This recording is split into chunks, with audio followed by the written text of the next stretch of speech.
Alrighty.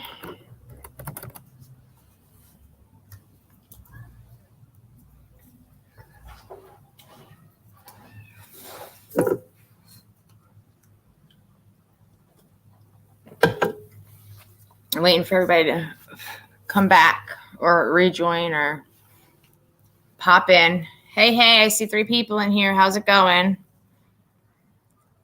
So what's up, everybody?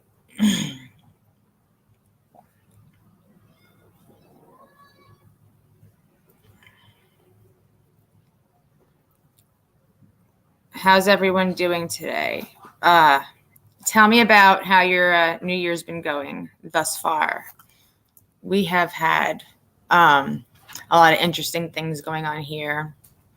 I've been helping my parents, as I said earlier. My dad had recently been diagnosed with COVID, so it has definitely been interesting to help with that, and kind of sad to see how everything's been affecting him. But he's doing pretty good. So who's in here? What's going on? Come say hi.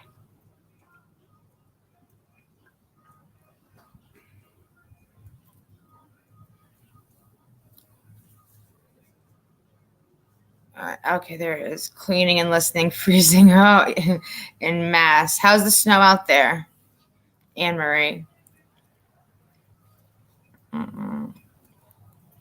It's I've been complaining about the cold, but it hasn't really gotten that terribly cold here. I mean, 40-ish is like the low that we end up getting.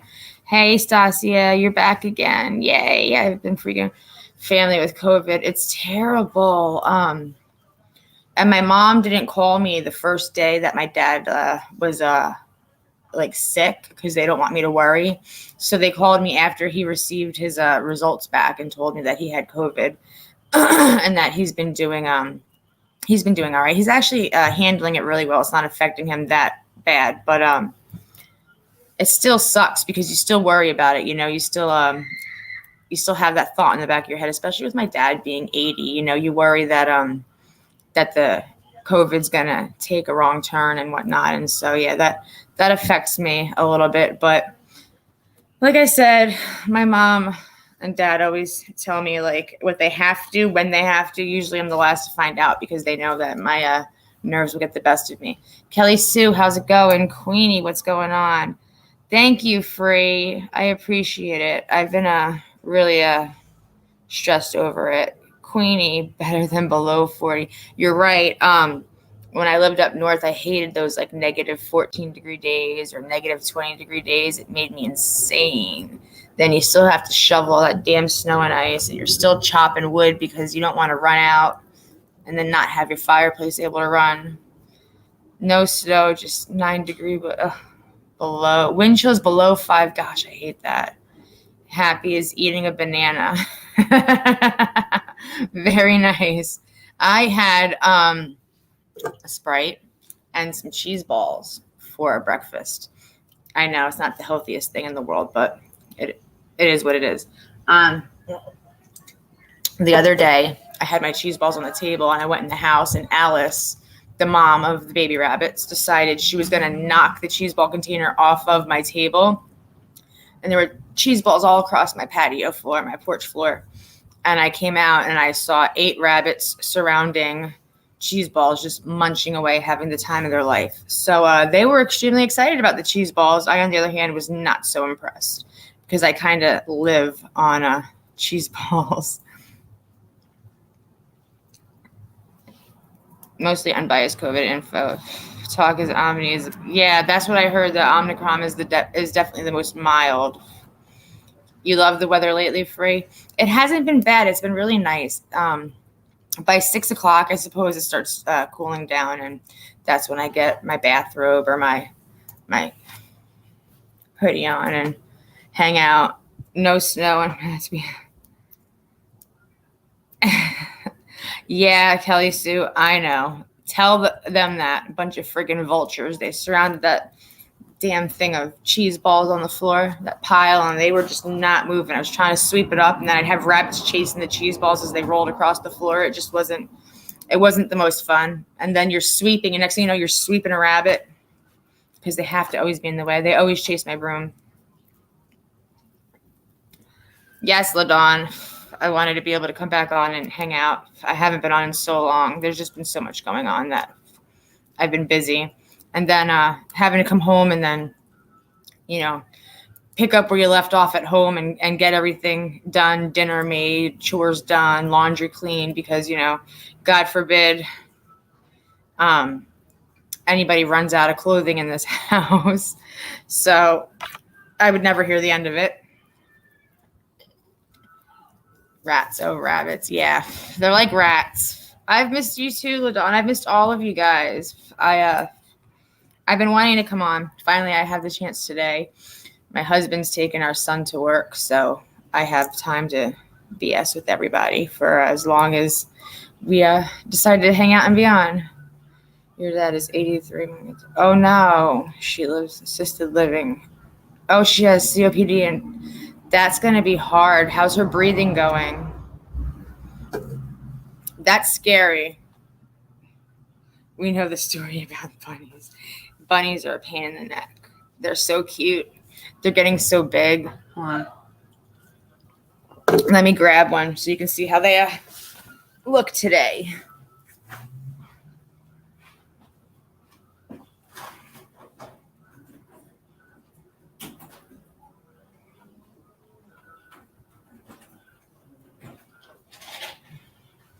I know. Shabba. You want to run. Here's Carmel. Look at him. So, him or her. Not sure what he is yet. It's a whole rabbit. Looks like a rabbit. Look at his little tail. Say hi. Say hi. Hey, baby.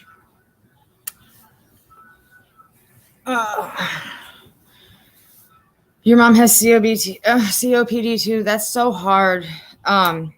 Especially when a COPDer's oxygen intake is always lower than a normal person without a respiratory disease. And when their oxygen level is that low, normally you have to always worry when they get sick. And that's like the worst part. It's all aches. She does have the OT on, so it's not. That's good. Hopefully she overcomes it and gets better. Lucky rabbits. They are. I should let them all out. My husband has to replace the screen. Hey, Michelle. They successfully chewed 2 holes in 2 separate screens on our porch. So I came home one day from shopping, and Alice and Brownie were missing. My neighbor got them, thankfully. And when he saw me, he came over and, brought them back. And then the next day, I didn't know the second hole was there. Brownie just jumps out. So I have to chase her down in the friggin' yard. She keeps running behind my flower garden, my hibiscus plants. So I had to snatch her up from behind there. We have to block the holes. And now today the project is we're going to replace the 2 screens and make it rabbit proof. And this way they can come out and hop around and play and whatnot, because there's not an awful lot of space, and I don't want to keep them locked in their little homes. They're so used to running around and doing their own little bunny things, and I just feel bad keeping them cooped up. Hey, Sweet Pea. Wild bunnies. We have a wild one in the yard. He's started out just an itty bitty little thing hopping around, and he hangs out because at the end of the night when we're done sweeping everything up, we put it in a bucket and we dump it in the yard, and it's all like leftover food and hay and some rabbit poop, a lot of rabbit poop. But the wild baby rabbit that's in the yard comes and eats everything, and he hangs out. He doesn't actually go anywhere. I think he lives in like the little swale at the bottom of my driveway, which is okay because he's at least safe. Poor boy lived in yeah, my rabbits are spoiled, that's for sure. All right, guys, all right.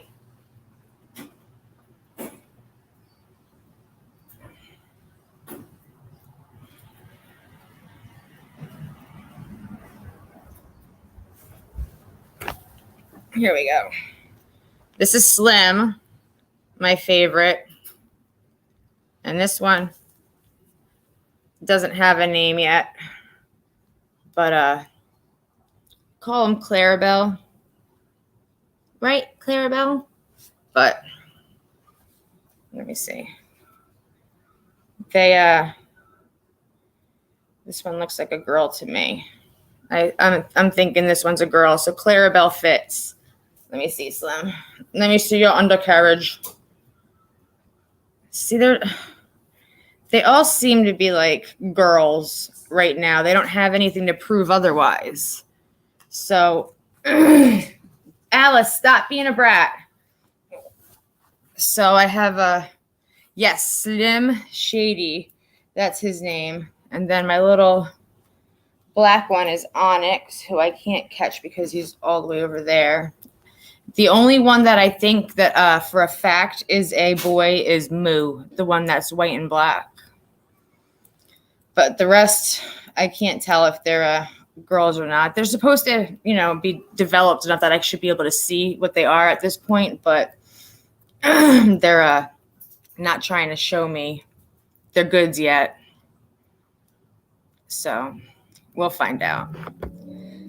Popping. No, nothing's popping. Nothing at all. They just moo.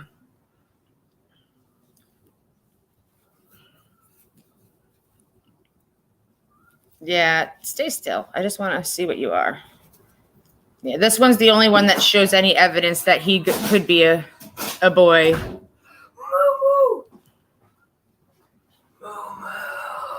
I just love how they have all these spots in these colors. Get your hair. There you go. Because they definitely don't. Damn rabbit fur. I think I'm allergic to them or something. They definitely don't have the colorings really of their parents. Only one. Well, two do. I don't know where Onyx came from. He's the all black one. I have no idea how that happened, but it's always fun to see what comes out. Hey, Momo. He's like, I just want to run. I just want to run and play. And I don't want to hug and I don't want to cuddle. Nobody wants to hug and cuddle with their mommy. Do you ever realize that? Like, I'm your grandma. You're my grand bunny. You're supposed to love me. You're supposed to love me. Moo. That's really cute. I love it. What's in your fur? Go ahead. Ugh. Oh, you have Onyx. Let me see. He hasn't been on camera yet. Onyx. Onyx. Do. Onyx. Yeah, he does look like a little panda. Yeah. No goods down there. No goods. It'd be funny if I had one boy and the rest females. Should I get that out? The bag? Yeah. You can if you want. Matt dropped it in there last night. You're gonna die. I'm not. If they stayed this size forever, I would keep all 5 of them. But I just can't because they're a lot to handle when you have 5 full-size babies running around. I only have 3 full-size adults right now because my 4th one, Tanner, was adopted out, which is really cool. I'm happy he got a good home. But yeah, we're going to keep one. I'm not sure which one. I think we might keep Snickers, my lion head. We were going to keep a baby, but he's just really sweet and cool. So we're going to probably keep Snickers. He cuddles with the babies and plays with the babies and, licks them and grooms them. It's really cool because he, he's just always been a lover, not a fighter kind of thing. Adios, Tanner. Yes, higher powered. He definitely got lucky. He has they're younger. They're younger than me. I want to say the parents are probably in their 20s, and They have a 3-year-old daughter, so she sent me pictures of Tanner with their daughter. Do you have cats? I do. I have 2 cats, and they play with the rabbits. The rabbits go in the house, and they run around with the cats and chase each other around and do all kinds of things. It's really fun to watch. Brownie is she'll walk up to my door and she'll start scratching the front door when she wants to come in, and then you have to let her in because she won't stop unless you do let her in. So even my rabbits tell me what to do. They give me orders. Hey, Tony, what's up? Babies.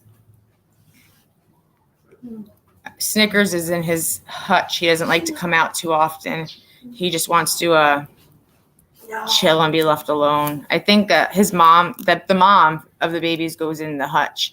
And I think she does that just so she can get like a timeout where she won't, have to deal with the babies because they can't get in there with her. So they'll just sit there and look at her through the hutch, through the wire mesh. And she just lays there like, you can't reach me. You can't get to me. She just has a good old time. So it's cool. It's cold, Tony. I am. Well, some people call it an lanai. I call it my front porch. It's actually the size of a full-size garage. When the person that built the house, instead of Alice, don't. Instead of putting in a garage, they put in a really big front porch, and I love it because I call it my master suite. I'm always out here. It's just kind of where I hang out, whether I'm on live or hanging out on the phone or just hanging out. Matt and I will sit out here and just chill. So, and then my couch, it's a queen size pull out. So if I want to sleep out here, I can, which I have. I slept out here for 3 nights not that long ago. And it was really nice. It's actually peaceful because you fall asleep and you kind of hear a little bit of like, the bugs and whatnot. And then in the morning, it starts to slowly get light and you hear the birds and everything else. So it was really nice to, peaceful to wake up out here. It's just like camping. I love camping. You have Moo?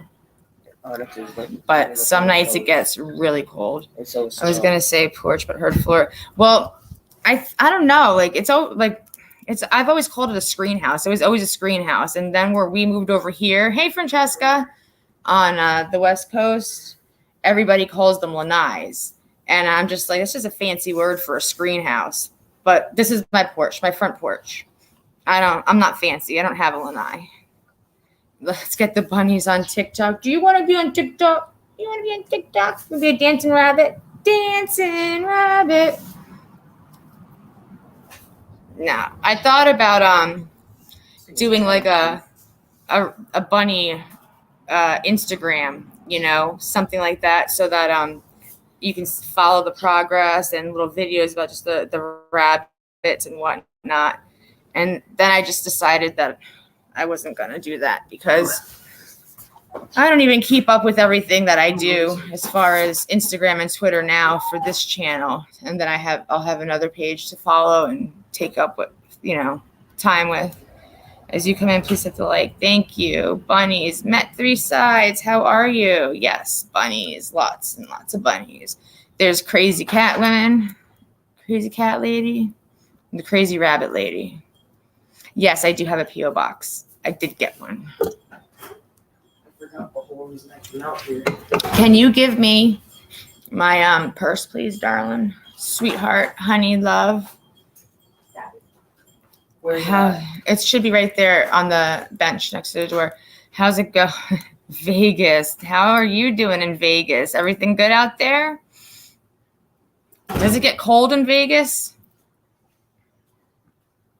Thank you. Alright. Oh, careful. There's a cup in there, darling. You can just fill up the cup. That way you don't have to worry about carrying that bag with you.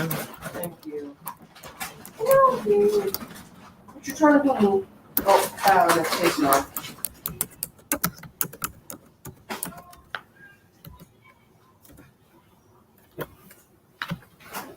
All right. I'm typing in the address for the PO box for you guys.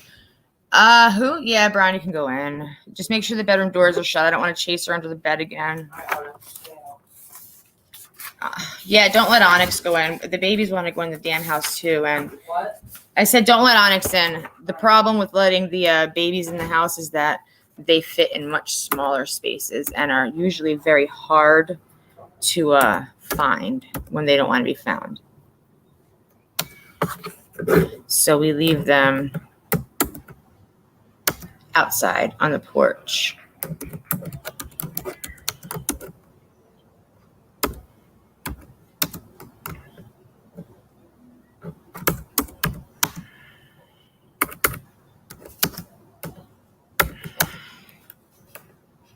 All right, hold on. I'm trying to get this typed out for you.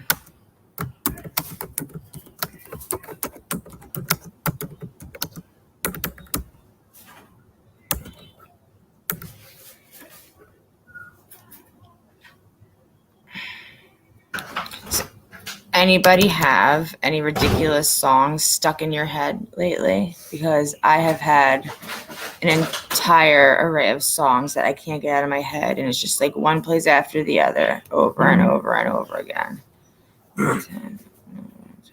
Brownie. All right.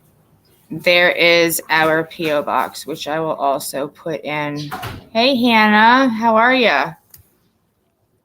The little gingerbread. That one is my Slim. Thank you. He is or she is definitely my favorite out of everybody. And it's hard to have favorites because they're all so sweet and adorable, and they have their own little personalities, and each one of them are so different than the other. And it makes me laugh because you'll see one run and jump in the air and like do little kicks and spins and stuff, and then you see other ones just racing back and forth, or they come up and they want to hang out and play. They'll all sit on your feet and just hang out and look at you. Most of the time it's just because they want us to give them snacks. They know that if they suck up, they'll get snacks. So they're spoiled. As soon as we open the fridge, we have a fridge out here, they will sit there and come running, all of them, even the babies, and just sit there and look at you. You just like have to give everybody something and make sure they don't steal it from somebody else. 30 degrees last night. That's cold. I was complaining about the 40. We have rats and a mouse and a dog. I had 2 rats. They were sisters. They weren't biological sisters, but they were together since birth. One was a hairless rat, and the other one was a white rat, and they were really, really good friends. They couldn't be separated. So I rescued them, and then they were able to get adopted out together, which was a good thing because I have, rabbits and whatnot. And like if I were to get rid of Snickers and Brownie, they have to stay as a pair. So they can't just go separate because they've been together for, their whole lives. Rats do really make great pets. I have a lizard. I have a tegu. He's 4.5 feet long, I guess, right now. Probably 15, 20 pounds. Females are notorious for getting tumors. Yeah, it is sad. Rats actually do have a lot of health issues. Your mom lives in Fort Myers. Okay. On the way to the beach. Really? I love Sanibel. They used to have an ice cream store in Sanibel. Sanibel is so nice. Sanibel, Captiva area. I love it. Silk Sonic smoking out the window. At least they get along. My toy poodles are everybody in this house gets along. My dog gets along with everybody. He actually is like a little nurse dog, I call him, because it doesn't matter what animal it is. He will watch over it and protect it. And if the cats come by it, he'll growl at them to keep them away. But the cats get along with the rabbits, the big ones. But he won't let them buy the babies. And then when I had the possums, he was the same way. He wouldn't let anybody buy the possums. And my son had a guinea pig. He refused to let any of the cats buy the guinea pigs. So he's a good boy. He's smart. Stop it, Alice. Don't do it. She tests me on a daily basis, this rabbit. She'll hop up on the table and just stare at me. And I'll look at her in her little blue eyes. I'll be like, you need to get off the table. And she'll be like, and she'll turn around and wiggle her ass at me. And then she'll hop off, or she'll kick things, knock things over. I have a peekapoo. That's what my doggy is. Try to keep up with TikTok. I can't. I had a TikTok. My husband convinced me to start a TikTok. And I had zero interest in having a TikTok. Like I said, I don't even keep up with the things that I have that I want to keep up with. So I did post on it for a little bit, but after a while I just deactivated. It wasn't something that I used on a daily basis or wanted to have anything to do with. So I just got rid of it. But I'm actually close to getting rid of my Twitter too. I really don't use it. The only reason I have Twitter and Instagram is for anybody who wants to message me on there. Males, and one is hairless, one is fancy. Awesome. They're so pretty. You never heard? It's a Pekingese and a poodle, a toy poodle mix. That's a peekapoo. He's he's not the cutest dog in the world, and he's got like an underbite, so his bottom jaw sticks out, and he's has black fur and a little bit of white, so he actually looks gray sometimes. And he's a good boy. He doesn't really do anything. He just hangs out in one place all day. Hangs out with the rabbits if they're in the house. But he's if you look at him, he's definitely not meant for that show dog look. Couldn't get past the tail. Shih Tzu bullies. Really? Oh, I had a pit bull who had a scratch on his eye, his cornea, and he had to have it scraped all the time and put drops in it all the time, and it didn't heal. It actually started to get bigger and worse, and so I ended up having to have eye surgery on him. It was like they said it was like a 50-50 chance we could either save the eye or not, but I wasn't going to just, say take his eye out. I wanted to give him every chance that I could. So once a week for 2 months, we went for them to do this, the drops and scrape and look to see if the eye was getting any better. And after that, they decided we should do the surgery. So we did that. I spent a lot of money. Thankfully, we were able to save his eye. It was definitely worth it, but it was an awful expensive situation. I love Akitas. They're beautiful dogs. My friend's mom had an Akita, and I loved it, but the dog was just not always the nicest. He was like, I might like you today, and tomorrow I might bite you. And it was just the way it was. You just knew. You knew what to expect, just like the one lizard I rescued. You didn't know if he was going to like you today or try to bite your face off. It was like a good surprise. I always love a good surprise. Petey, who had both eyes removed. That's sad. I had Jack Russell a long time ago. I had a bunny who ate blackberries. The next thing I know, we had very... Anita's are very clean dog. Yeah, Akitas are good dogs. They're very beautiful. I can imagine it's a lot of upkeep with the fur, with how their fur grows and whatnot, and their tail, and it must be a lot of grooming and brushing to keep the knots out of it. I love this. I don't know if she's in here anymore. Higher powered. She follows all these Instagram like dog video channels and YouTube dog video channels, and she'll send me links to them so I can watch the dogs that she's following. It's kind of funny, but she loves to follow anything dog related. She has a dog right now that when you're on the phone with her, you could just hear running around the house. It sounds like all it does is run, but she's a good girl. Really pretty. She has like giant ears and this little body. She's so cute. The dust bunny is the size of cattle. Oh, I bet. It's probably bigger than my baby rabbits. My peekapoo, I have to definitely brush and have him groomed because his hair gets long. And the hard part about that is like there's hitchhikers and prickers in the yard here. So he'll pick them up and they'll get all snagged in his fur, and then you have to brush them out and cut them out, and it's a pain in the neck. But we take his best care of his hair as we can, and then he goes and gets groomed, and he looks so handsome. Comes home with a little bow tie on his back and smells like baby powder, but it doesn't last long. As soon as he gets his first chance to roll around in the dang dirt and get dirty and smell rotten again, he takes it. So, it is what it is. Anyway, so has anything exciting happened to you guys since the beginning of the year, since January 1st? Today is the 15th. So, in the last 15 days, what has happened to you guys that is brag-worthy or shareable, something that you would want to share with us? Himalayan cats. Oh my gosh, I could not imagine having to brush their hair. Their fur has to be insane. Not a damn thing. Wish you would have heard of MSN drops. Crud, COVID. Yeah. Like I said, my dad has COVID. But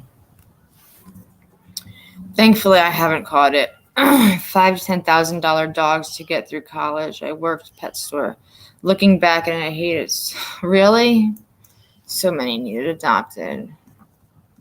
Yeah. You almost quit smoking all the way. That is awesome. Congratulations, Seymour. I have not quit at all. And I believe I've shared the story with you guys before, but when I do quit, I'll go like 2 weeks, 3 weeks, and then my husband will just come home with a pack of cigarettes and toss them on my lap, and I'll be like, go smoke a cigarette, you're driving me crazy. So apparently I'm not the happiest or funnest person to be around when I quit smoking. But I try. I think I could do it all the way if he didn't get fed up with my non-smoking attitude.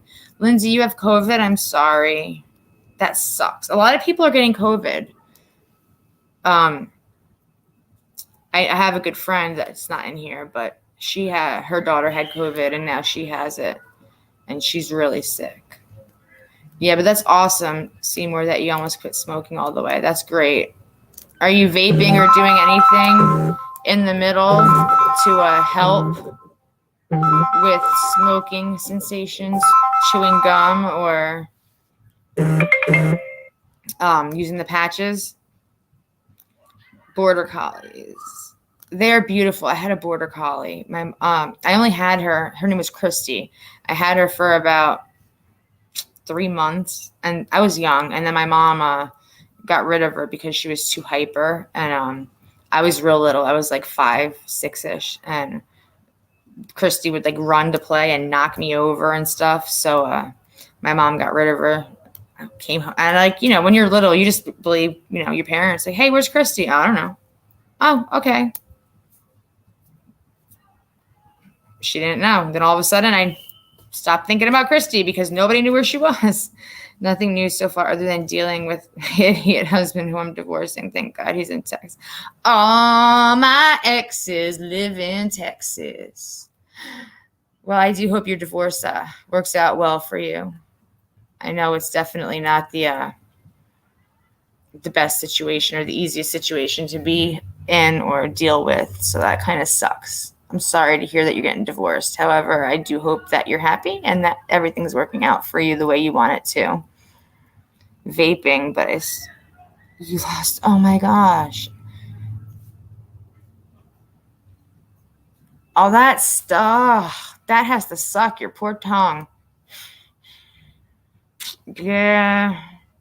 I definitely, I hate that when something, do you ever have you ever chipped a tooth and you find yourself like rubbing your tongue against it all the time just because it feels weird and you're like slicing your tooth every time you do it, but you can't stop, you can't help it. It's just like a habit. You have to do it.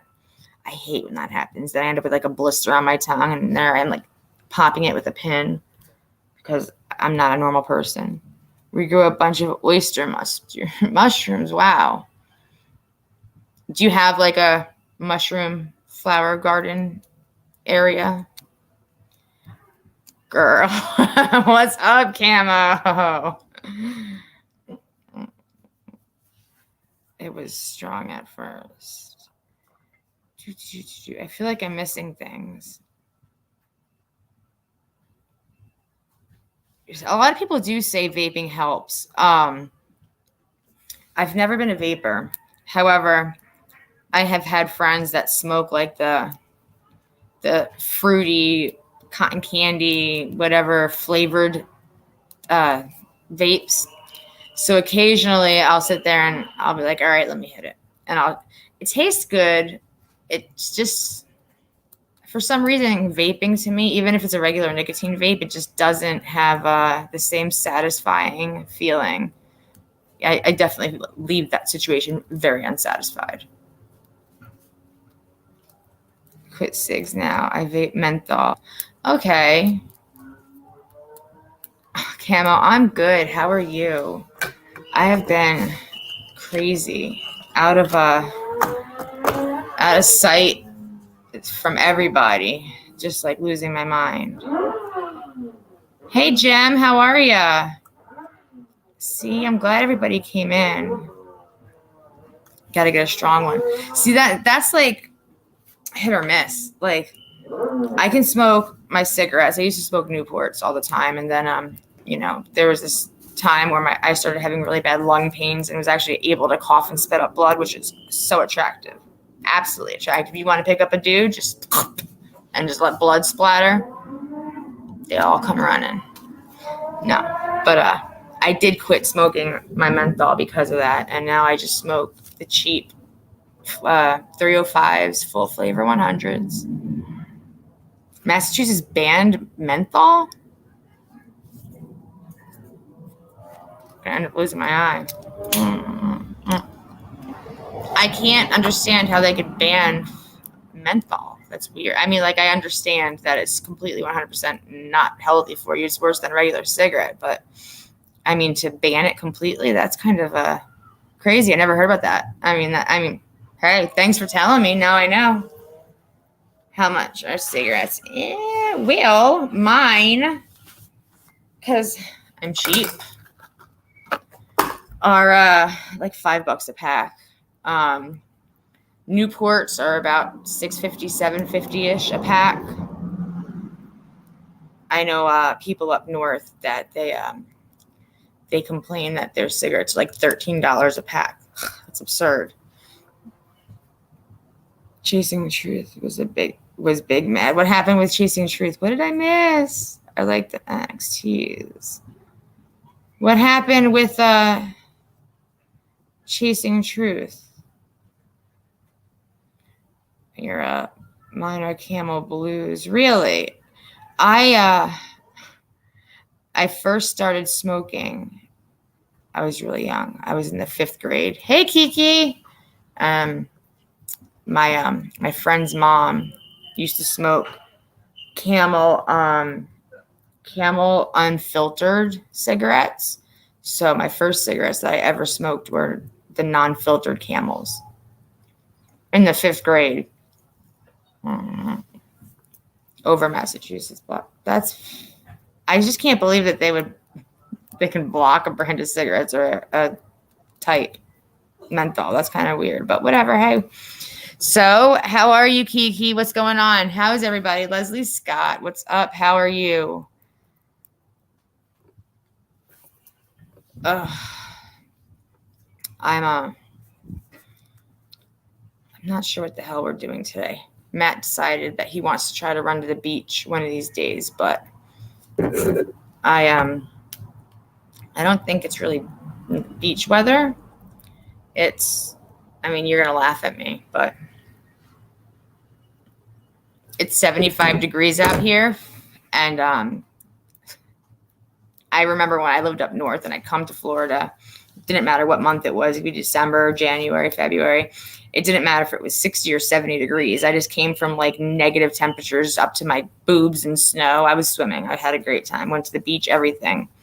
And Now, just like it's 75 degrees and you want me to get half naked, prance around in a bikini on a beach? Italian princess. Let's see what's going on. You hear me, baby? What's up? It's Camo. It's Camo. I don't know why it keeps coming up Italian. Ay, ay, ay. I have, you see my picture? I do. You're very handsome. You shut up. You know, did you watch, oh shit. Jax Teller. What the hell was that show? No. The motorcycle guys. Phenomenal.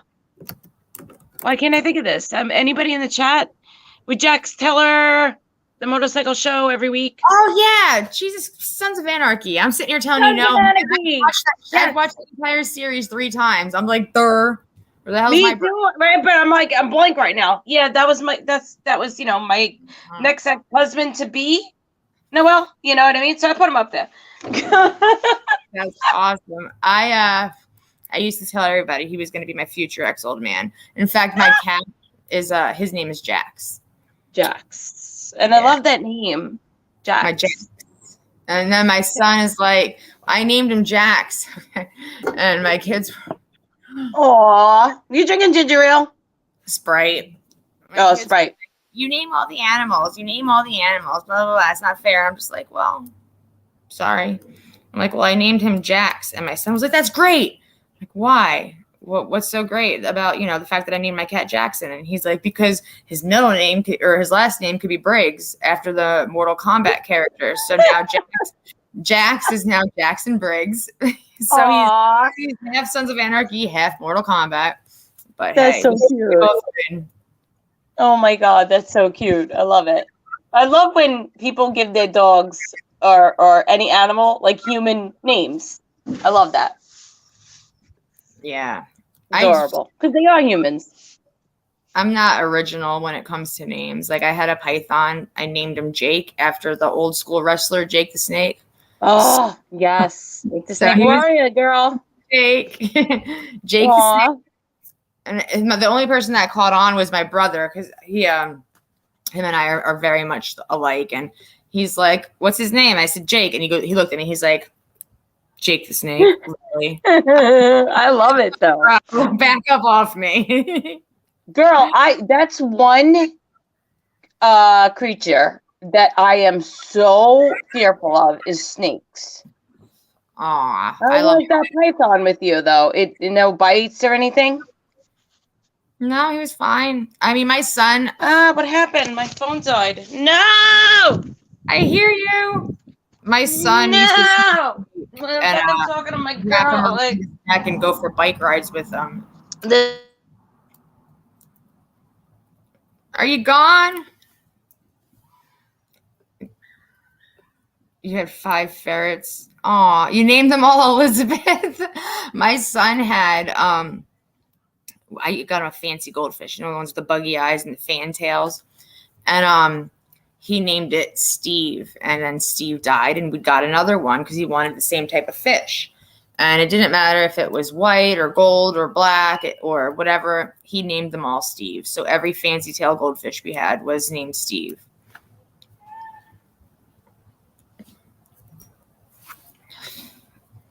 Finches. See, I think they're beautiful little birds, but they don't like to be held. As far as I know, they don't like to be held or played with. They just kind of want to do their own little finchy thing. I wanted what the hell did I want? I wanted a sun conure. I love them. And then I almost got a green cheek conure. But we would walk into the pet store and I found my sun conure that I wanted. And everyone was like, you can't hold him, he bites. Like, well, I'm not going to buy anything until I hold it. So if one of y'all aren't brave enough to, open up and grab him, then let me. And he hopped onto my finger and crawled up my shoulder. And he just hung out on me forever the whole time we were in the store. We almost bought him. And the people at the store were kind of like hating. And my husband was like, they're just shooting looks at you left and right because the bird is hanging out with you and loves you, and they aren't allowed to touch him. They literally, when they would come to try to grab him, he'd run away, bite their fingers. He just did not want anything to do with them. It's all the way you take care of the animal. You know what I mean? They're not just automatically going to attack you and bite you or not want you to spend any time and give them attention if they like you. So I think pet stores just don't have enough time to dedicate to each animal that they have, which is really sad. Your friend Peach and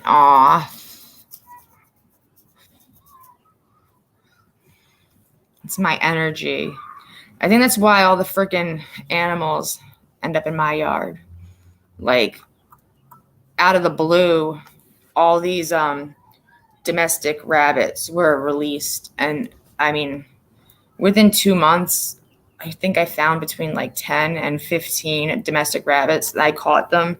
And, I did what I had to do with them, got them to the vet, made sure that they were healthy and fed and whatnot. And then I would adopt them out when they were ready. But it just was like all of a sudden I was surrounded by rabbits. I think there was a pet store that might have closed down. Actually, Matt was the one that said that it could possibly be a pet store closed down and they just let everything go that they couldn't sell.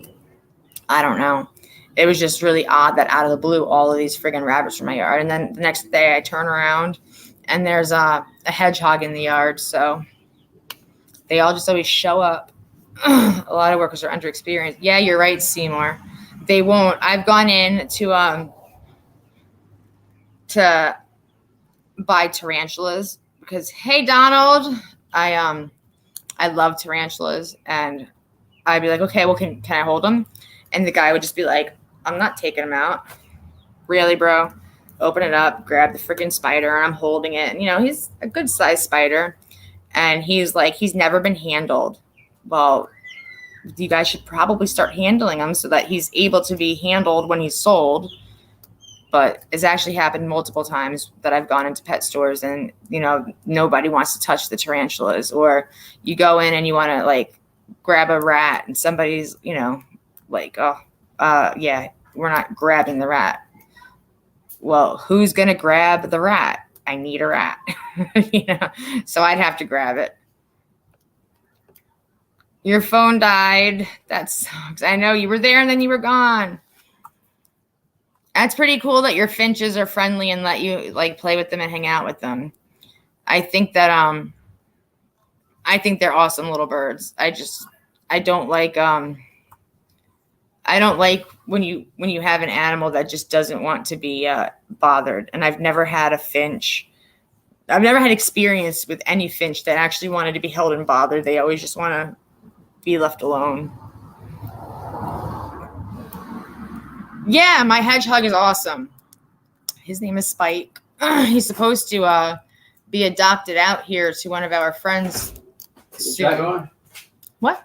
You live? I am live. Oh. So, what's up with the people? Come say hi. It's on my shirt. I just posted it. He posted a picture of his shirt. He loves his shirts. He gets so excited over them. Look at my shirt. Hard to see.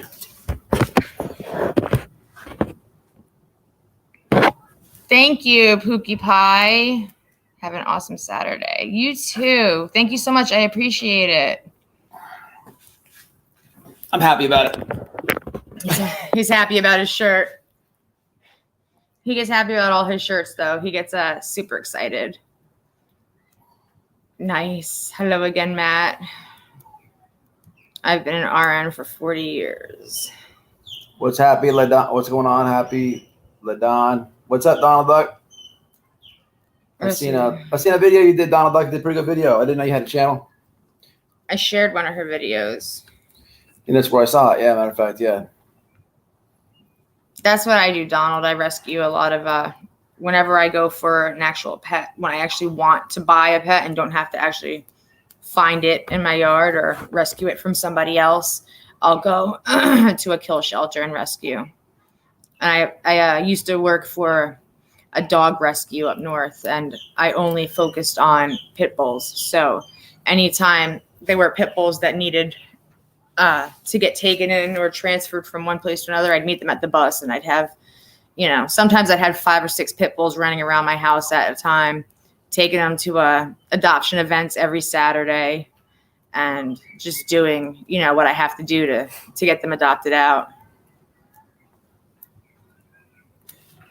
Let's go, Champ. We're talking about Champ. You got pictures? So, Don't you have pictures? I do have pictures up on the community, but if anybody's heard of Shannon Briggs, he is the heavyweight boxing champion of the world. He's also a good friend of ours. He's huge. People don't realize how big this man is. He's 6 foot. Champ Shannon, he has to be 6'7". He's huge. Ish. He's a big giant man. And when he goes like this, his fist is like the size of Matt's whole face. He's a giant man, and but he's got. Thank you, Northern. He used to fight with in like the days of around Mike Tyson era, but he's friends with Tyson. Yeah, but so he's funny, man. He's got a sense of humor. He's always making these memes. This is one of Rampage. He's just funny. He makes a lot of memes, and they're very humorous. It came from Dolly earlier. Oh, the bombs. But I was already subbed. Yes, Jem, thank you. They bombed my husband's live last night. Dolly sent all of his people over, and next thing you know, he's in the middle of a giveaway on his live, and all of a sudden you just see like a row of bombs, everything. Bomb, bomb, bomb, bomb, bomb. And they're talking, Dolly this, Dolly that, send us to say hi, send us this, blah, blah, blah, call Dolly. So after, I don't know, 6 or 7 tries, because Dolly's phone kept like getting blown up, he was able to get through, and he talked to Dolly on the phone while he was on the live last night. So that was kind of cool. That was cool. I've only seen that happen to one other person where you guys bomb them and do your little Dolly raids. So it was actually really funny to sit there and see it happen to Matt. Oh, the raid thing? That was cool. Yeah. Are those his moderators? Those are he sends his subs out. He's like, hey, this person's live. It's like he just like looks through. I don't know how he figures it out, but he looks through the live list. He's like, okay, that one. All right, guys, go. Oh, he sends everybody over to sub to the person, to comment, drop the bombs. Who's playing with Dolly Vision is a channel. And he sends people out to raid other people's lives. A bunch of them just like they sub and they swarm your chat with bombs and talk about Dolly, and then they tell you to call and drop the number.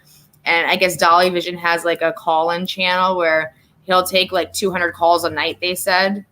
So Matt was one of the people that he ended up getting bombed and having to call Dolly. It was kind of cool. Matt was like, what is going on? What are all these bombs? He was so confused. I have no idea what's going on. It was so weird. He's cool, though. I'm looking at the channel right now. I'm going to give it a sub. It's called Dolly Vision, right? Dolly Vision, yeah. He has one channel? Mm-hmm. He's pretty cool. He was really funny. Sorry about that. We all liked. Hey, it was cool. It was actually fun. It was really amusing. And then it was cool when he got through and was able to actually talk to the dude. He seems really a cool person. But if you want to talk about who plays with dolls, shall you tell him? There's a video. There's a lot of videos. Some weird stuff with that guy. I don't know what the hell's going on with him. So who is the person that plays with the dolls and talks to them and interacts with dolls? It's Jonathan. Jonathan Lee Riches. He plays with dolls on, I guess, his YouTube. Talks to him. It's weird. Is it on his YouTube channel? Is that where? No, people got those off his old Facebook account before he went back to prison. It's weird, man. I don't know what he does. Well, it's like he mimics them. At first, I thought it was like a joke, like he's just like talking, for the camera, something to like be funny about, which he did. I saw that happen, but then he really does. It's really weird, man. Ready? You have a few minutes. We got a few minutes. Sure do. Or if you're driving, then we get to leave now. Yeah, Jason drives every time he goes to work.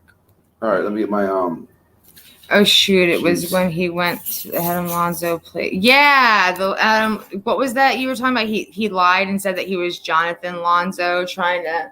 It was Sandy Hook, I guess the who I don't know who the Lonzo person was. It's whoever that was, the Lanza person. Yeah. Sandy Hook, didn't the kids shot the school up, right? It was kids, right? I'm not familiar with the Sandy Hook situation. It was kids that shut the school up, correct? Chat? Oh. Are you talking about Columbine? No, Sandy Hook. A dude broke an older guy. Oh, it was an older guy. That's the one. All right, yeah. So it's that guy. That guy's name is Lanza or something like that.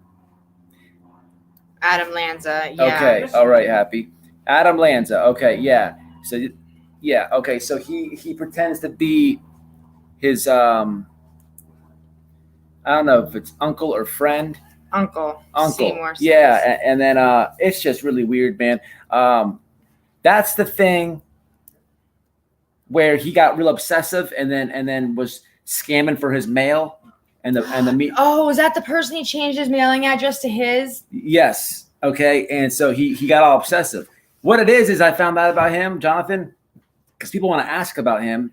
He's not like so overly dramatic necessarily like Molly and Betty, right? No, he seems very timid.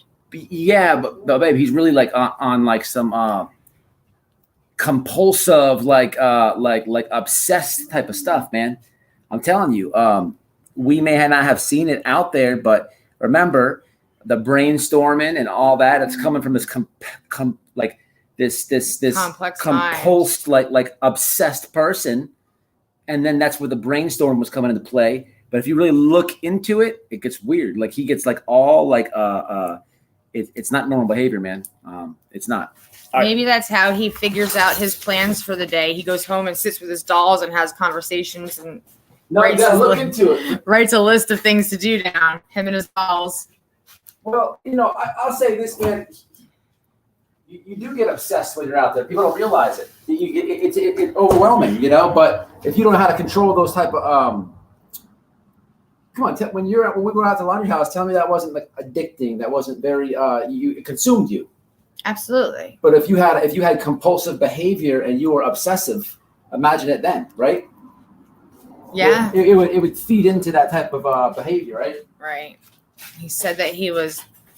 Did he say what did he say? Because someone just said this too. He said that he was a cousin of Joe Petito. I thought he said he was friends with the family. Or did he say that he read this to him? I'm gonna send you something for you to read to him. Did he say that he was related or he was friends with a I'll give you something to read to them. Hold on. This is the whole thing. It's not a video, you gotta read it to them. There? I gotta read. Story time. Jimmy from Dolly needs warning about BK, maybe.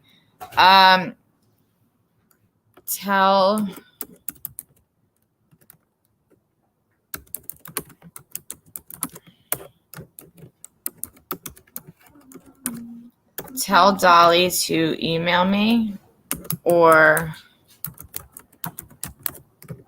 Matt.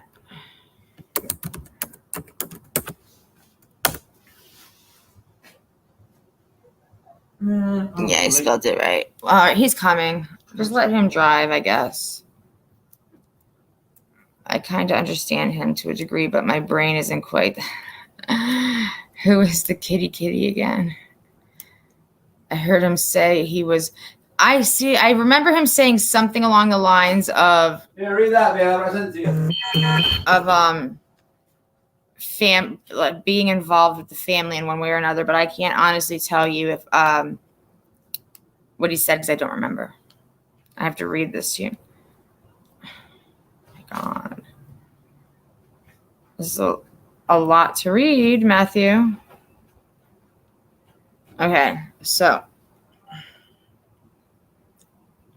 Jonathan Lee Riches, 35 in this picture, is in Chester County Prison for violating his probation when he traveled to the Connecticut home of Adam Lanza, Chester County man who made headlines last week for falsely claiming to be the uncle of the Sandy Hook Elementary School shooter in Newtown, Connecticut, is in Chester County Prison for violating state and federal probation, according to officials.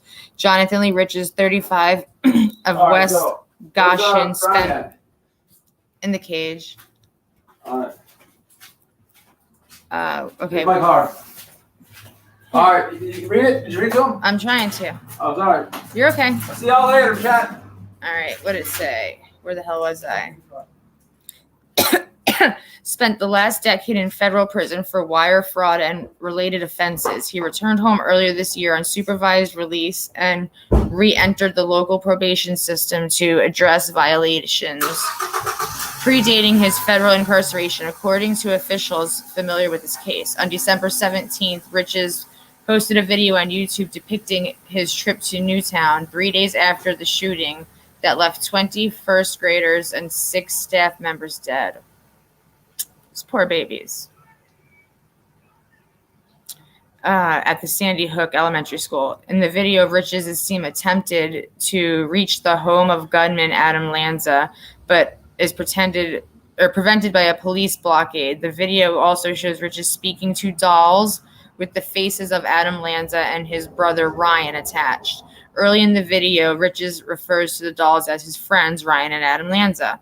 We are truth seekers, and we are going to find out why Adam was mind controlled and manipulated to go in and allegedly shoot little kids in Sandy Hook Elementary School, and why this happened, Riches said. Riches also showed up at a Newtown memorial claiming to be Jonathan Lanza, the uncle of gunman Adam Lanza. Several media outlets, including the New York Daily News, published Riches' claims that Lanza was taking an antipsychotic drug prescribed to treat schizophrenia. I'm not gonna. Well, I guess it's not too. All right, there's only a little bit left. According to a document filed in both federal and local courts, members of the West Gosham Police Department alerted Riches' probation officers after learning of his videos. Officials within the West Gosham Police Department said that Riches has been well known to the law enforcement since he was a teenager. There were constant problems, just as contact after contact with West Gosham Lieutenant Greg Stone. Officials with the Chester County Adult Probation Office confirmed that Riches was detained and for violating his probation, and that federal authorities are also aware of his violations. So he named his dolls after the Lanza brothers. Truly not well person. Strange guy, and sending the tiny bit of water in an envelope.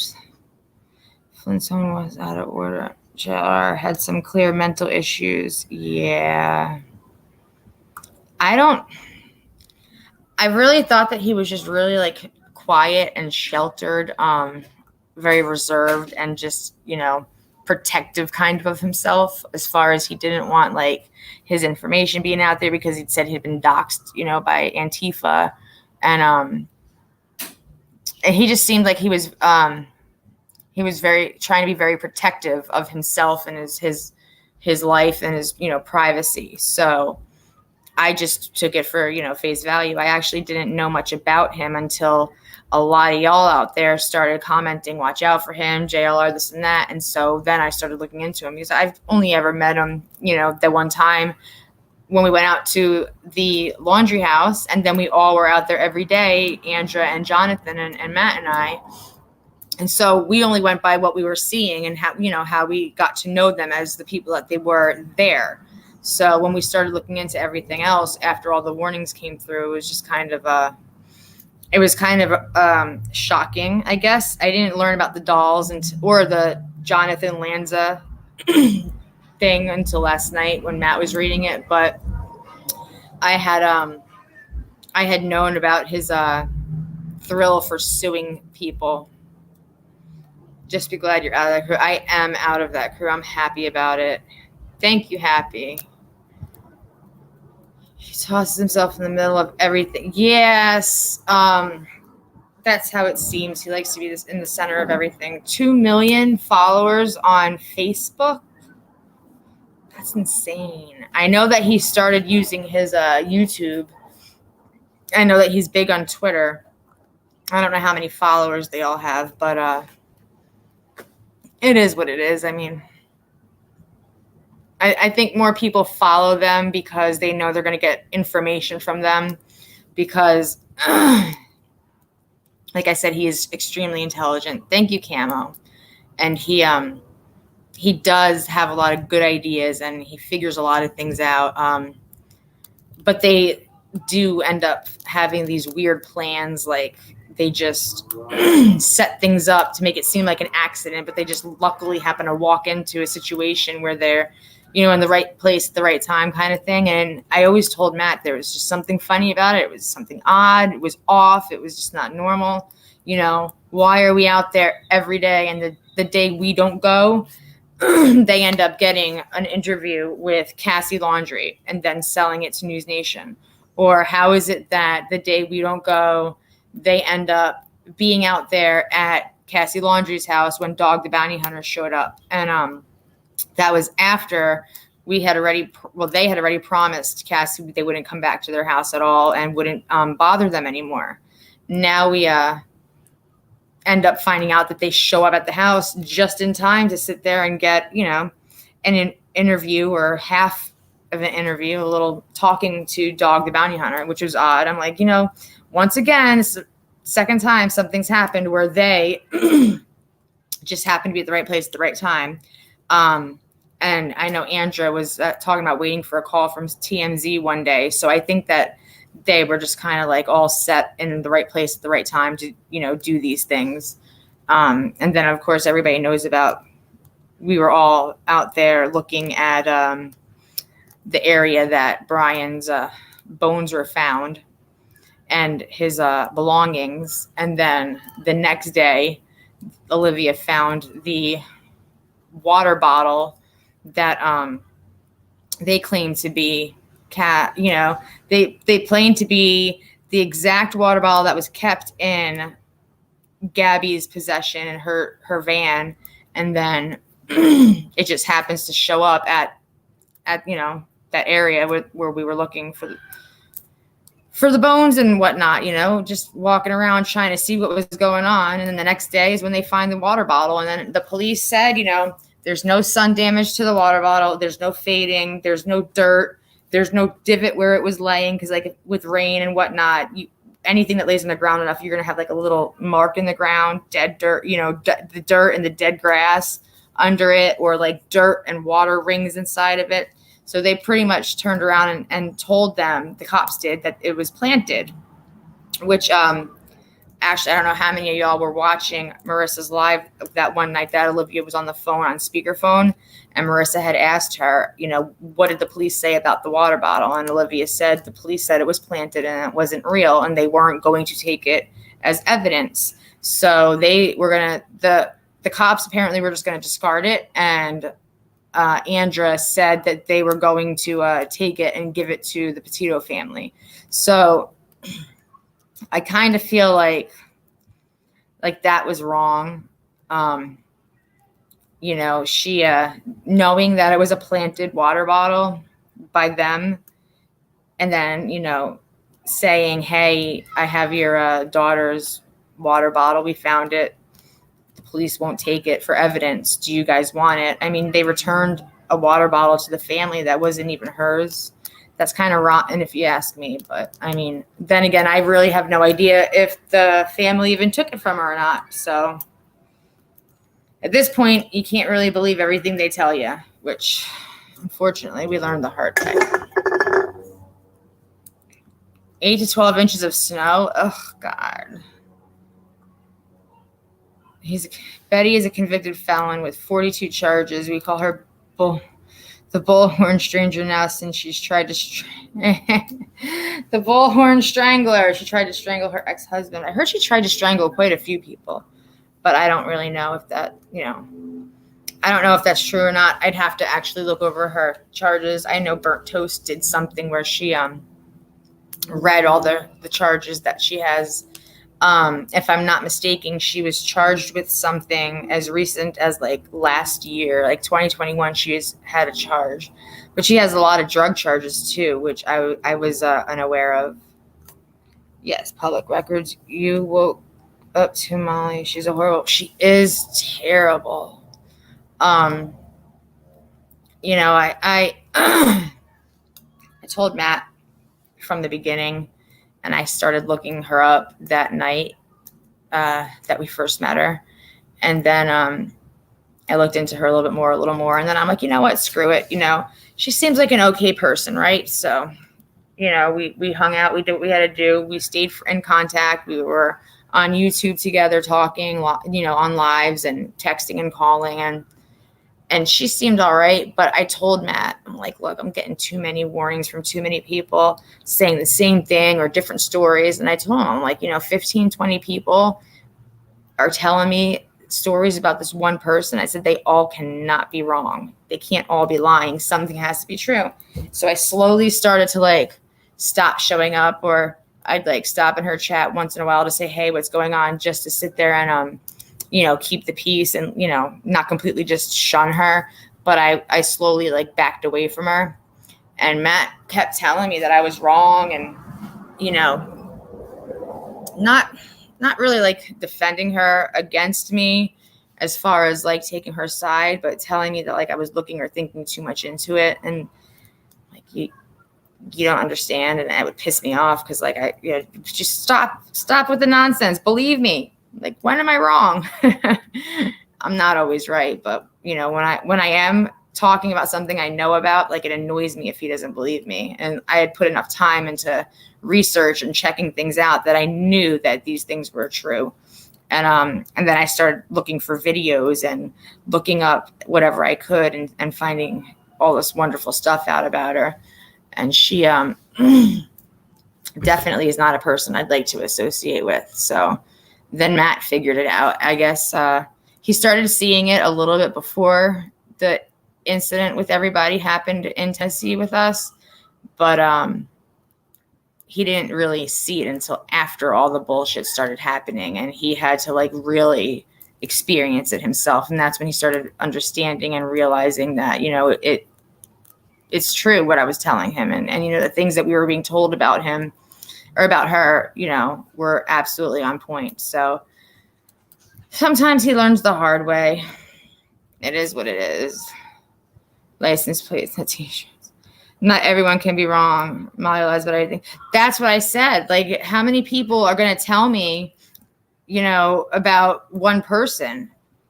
I don't know them. I have, you know, I don't know anybody. I've only been on YouTube I've been on YouTube for a long time, but very little here and there sporadically. But I didn't get involved really, you know, coming on and actually trying to get to know people. And, you know, I actually had my sub count went up drastically, which I appreciate. And I love all of you for hanging out and being my little YouTube family. But yeah, it was insane. It's insane when you find out about people, especially when you never even heard of them before. She's like, I'm Molly Golightly. Yeah, I don't know who that is. Sorry. And she's like, you don't know who I am? Yeah, I really like, the only time I turn on YouTube is when I listen to music.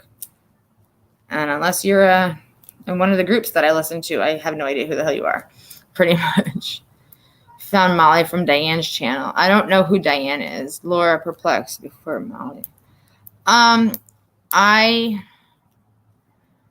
don't have an issue with Laura. I don't know Laura. To say anything positive or negative about her, she seems like an upfront person who isn't afraid to tell you how it is, and I like that in a person.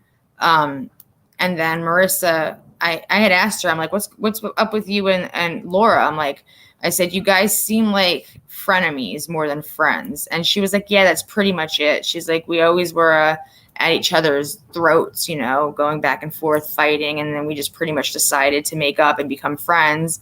And that's how it is now. But we don't always, you know, agree with each other or get along, and we argue and fight. She's like, but we basically just are friends and get along to keep the peace. That's what Marissa told me. But I just don't have any idea about what happens with Laura behind the scenes or what kind of person she is.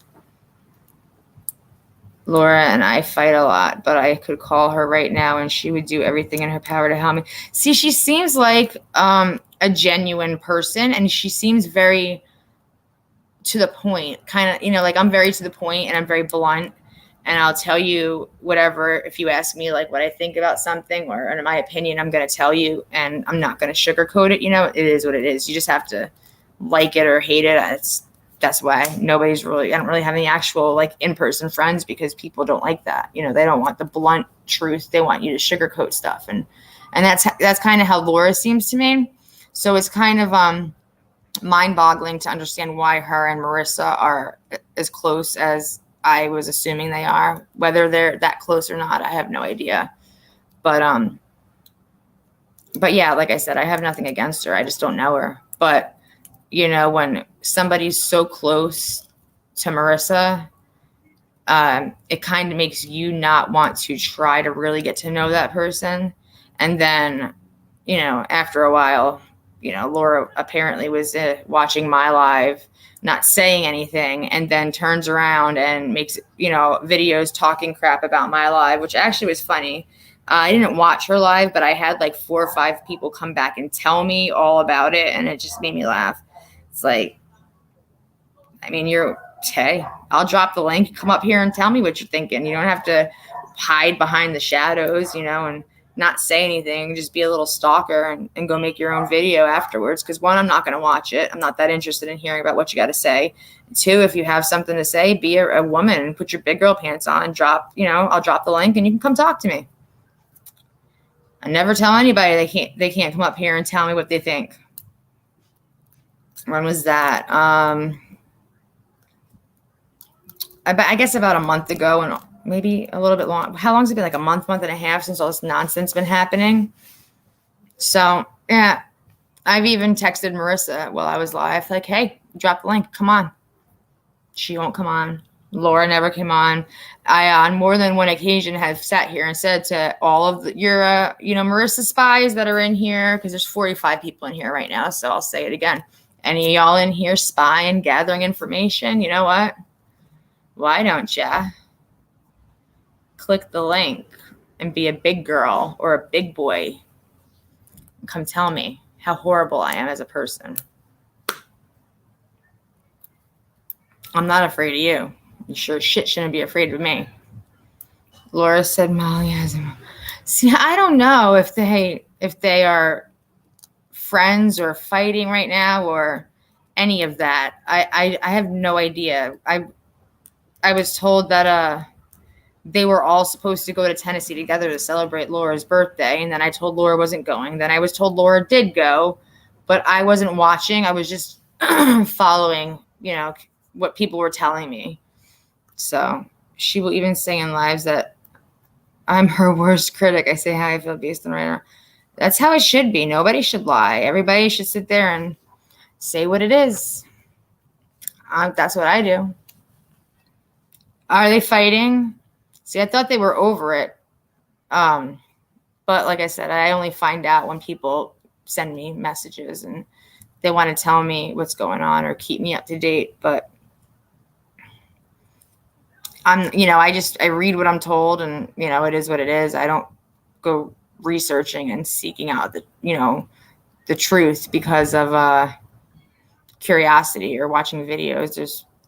I don't have enough time to go and research all the lives and videos you make talking about me or whatever, because 1, I don't care if you talk about me, because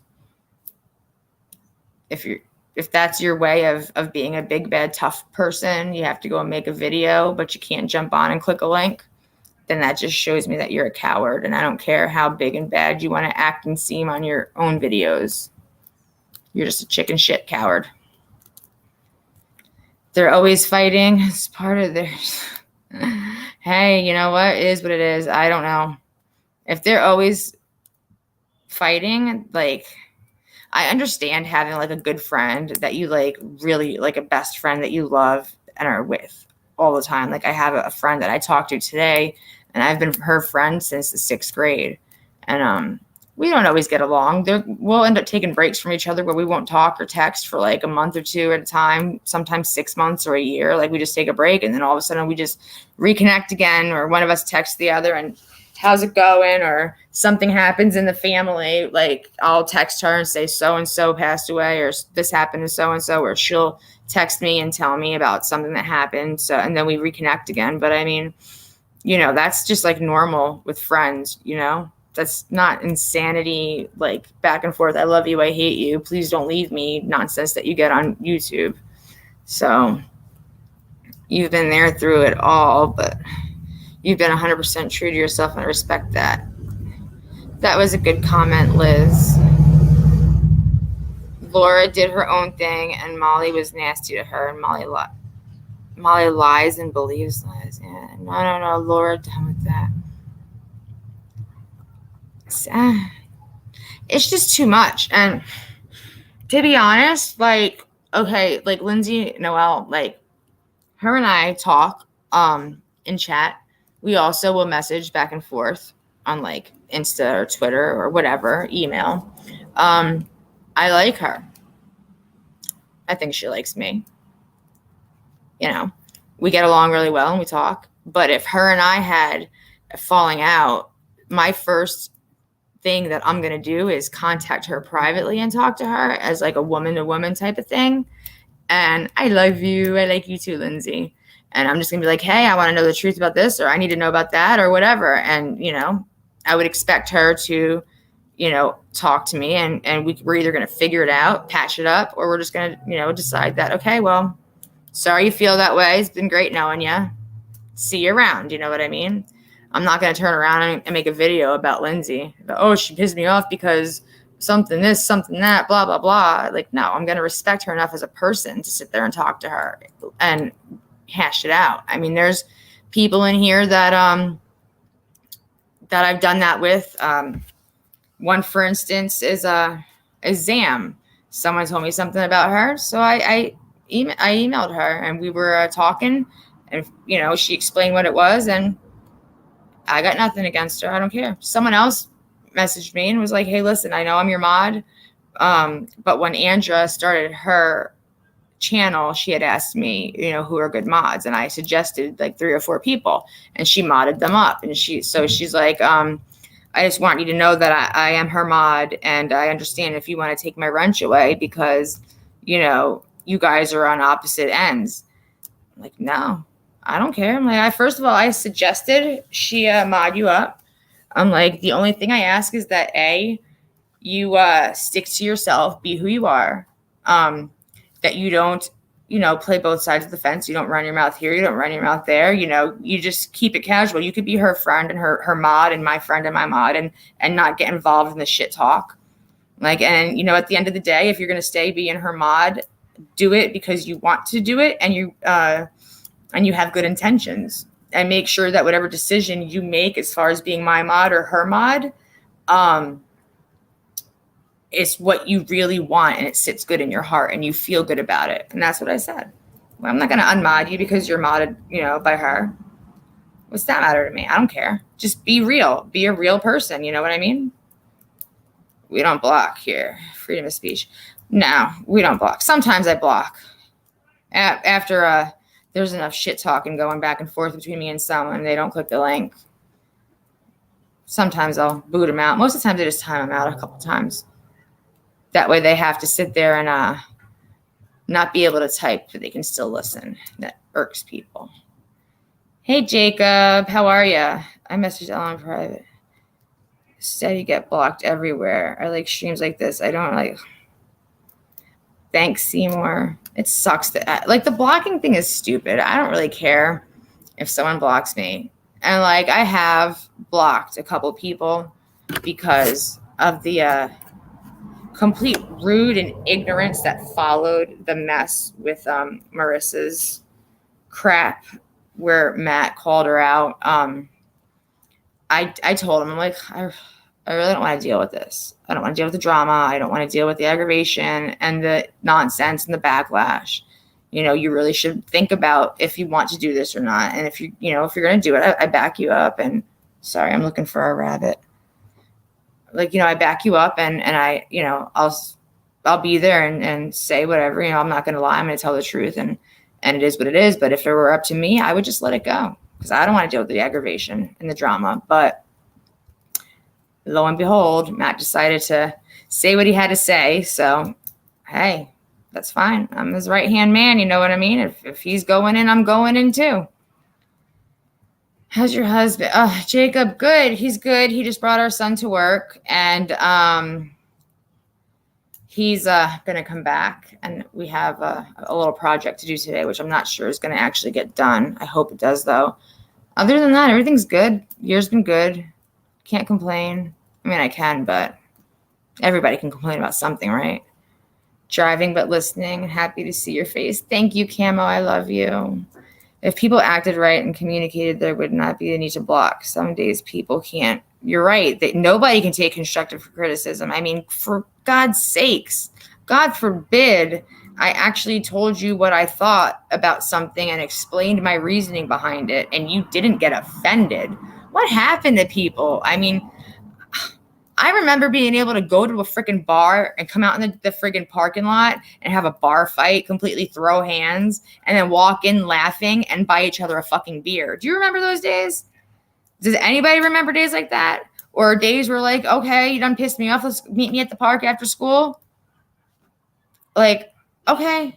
Hey, you know what? I've wrapped someone's head up in a freaking swing chain before. Great. Big deal. Who cares? We still went to the same school. We still fucking hatched it up. We still made it be, you know, how we can coexist in the same area. Why do people get so sensitive? Why is everyone so butthurt over everything? Oh my word, Lord help me if I say something that like rubs someone wrong. I mean, okay, the new thing is like there are too many I don't know what, and like you know what pisses me off is that a lot of like my age, like people like me that are my age that I grew up with and know, like they're a bunch of sissy lalas and they've raised sissy lala kids. Like my kids have been taught from day one. Like if you never sit there and be afraid to stand up for yourself. If you get into a fight, you get into a fight. I don't care. If you have to defend somebody who has say like a mental disability or is just like, you know, like the school dork or whatever the PC word for that is now, so I don't hurt someone's feelings. You know, you be that person's friend that nobody wants to be friends with. If you see somebody picking on them, stand up for them if they're unable to protect themselves and defend themselves, you know? Like, I'm never going to ever be mad at you for fighting for the right thing. There's no such thing as, you know, somebody getting held responsible and punished for something they believe in, for standing up and being the right kind of person. And hey, Carol, and my kids are like, okay, well, what if I get suspended off the bus? Well, I guess I have to drive you to school. Well, what if the teacher calls? Let the teacher call me. I don't care. Let them call me. They might not like what I have to say, but I don't care. And plenty of times I've gone and sat in that principal's office. PC was installed by I can't handle it. My kids had this freaking teacher, and she was a real witch, and I couldn't freaking stand her. She would grab you by the back of your head and like put your nose to your desk so that you're looking at your paper, make you stand for the entire class period. And I called this school and I talked to this principal multiple times about this teacher, and nothing happened. And then I called again after the whole put your nose on the paper, stand up the whole rest of the day, this and that. And I said something. And you know what that witch had the freaking nerve to do? They turned around the next day at school and took my son outside the classroom. And why did you tell your mother? Because your mom called this principal, and they had a talking with me. So for the rest of the school day or the rest of the time that you're in my class, you're going to stand up. Bitch, you got the wrong child. You got the wrong mom. Walked, because I only lived 2 houses away from that school. Sat, where's the principal? And they're like, oh, he's busy doing this and that. I'm like, all right, I'll wait. I sat in that office for over an hour. And Mike, he walks in. The principal's name is Mike. And he's like, Noelle, I've been waiting for you. He said, I know. I tried to move as fast as I could because I figured if you were waiting, it's important. I'm like, yep. He said, come with me. So we walk in his office. I sit down in the big comfy chair. I'm sitting there. And he sits down and he spins, you know, his little principal chair spin. And he looks at me. He's like, how can I help you? And I said, Joanne. I'm not going to say her last name. He's like, yes. I said, on multiple occasions, I told you that I wanted my child taken out of her class. And you kept telling me to give her a chance. Keep giving her chances. Let her prove herself. I said, I did. I said, do you know what happened yesterday? And I told him. And he just sat there quietly and nodded. And I said, if you do not switch my son out of that woman's class right now, I will come to school tomorrow, go to her class with my son, and I will rip her fucking face off. Principal spun, picked up his phone, and just like that, my son was transferred out of her class. Fuck with my kids. Want to be a bully? Really? To children? Did you not have your own kids that you could torture, so you decided to torture everybody else in the community's kids? Like, what the hell's wrong with you, teacher? I can't deal with it. So I did it my way. Hey, I have no problem. She wants to put someone's face to the desk. Let her do it to me. Let her put her hands on the back of my head and smush my nose into my desk and tell me I can't look at something. Betcha she won't. Been there. My kids have never been bullied, though. Oh, thank goodness that you're right. My kids have never been bullied either. And not that I know of. They've never told me. But, you know, they have friends and they, you know, seem to have a decent school relationship with everything and everything's going well. So I can't complain. Only that one teacher I had the issue with. And then my son and his friend decided to wrestle in the middle of class, and like they like knocked desks over and just, you know, being boys and doing boy things. And so they got in trouble for that, which, I mean, you can't really sit there and get annoyed at the, you know, the teacher for being, you know, upset that your students just, you know, knocked desks over because they decided to wrestle in class. But hey, mama, how are you? Wake up, what's going on? So yeah, I didn't mind the whole, you know, detention crap that he got for that. Another time my son and his friend decided to wrestle in the friggin' hallway, and my son locked his friend in a locker, in his friend's locker, pushed him in the locker and shut the door. And I get a phone call from the teachers, the principals, you know, everybody wants me to come to school because of an incident that happens. So I asked my son what happened. He's like, so-and-so and I were roughhousing, and he opened his locker and pushed him in, and I shut the door. I said, so what happened next? He's like, well, we were laughing, and then we stopped laughing because I couldn't figure out how to get him out of the locker. I said, so he didn't tell you the combination? He's like, well, from inside the locker, he was yelling the combination to me, but I couldn't really understand him because it echoed and he was muffled. So the teachers had to come back and get the damn kid out of the freaking locker. And they both got in trouble for that. But I mean, you know, other than like stupid, harmless little things like that, my kids really have never been in trouble. But they also know that they cannot defend people and stick up for people that need it. And that's, I think, you know, the right thing for them to do is, you know, to make sure that the ones that are being left behind and don't have friends and are being picked on, you know, make sure that you're a voice for them and you speak up for them. Don't let them get beat up. And I'm like, I damn sure better not find out that you're part of the whole bullying process, because then we're going to have issues. But then, you know, I think differently. Like people, their kids, if they fight, they'll break it up, and you got to wear like the hug shirt where they both squeeze into a shirt. You guys stay in that shirt until you guys make up. What kind of crap is that? Go sit in your rooms and you know, whatever, when you're ready to hug it out. No, okay.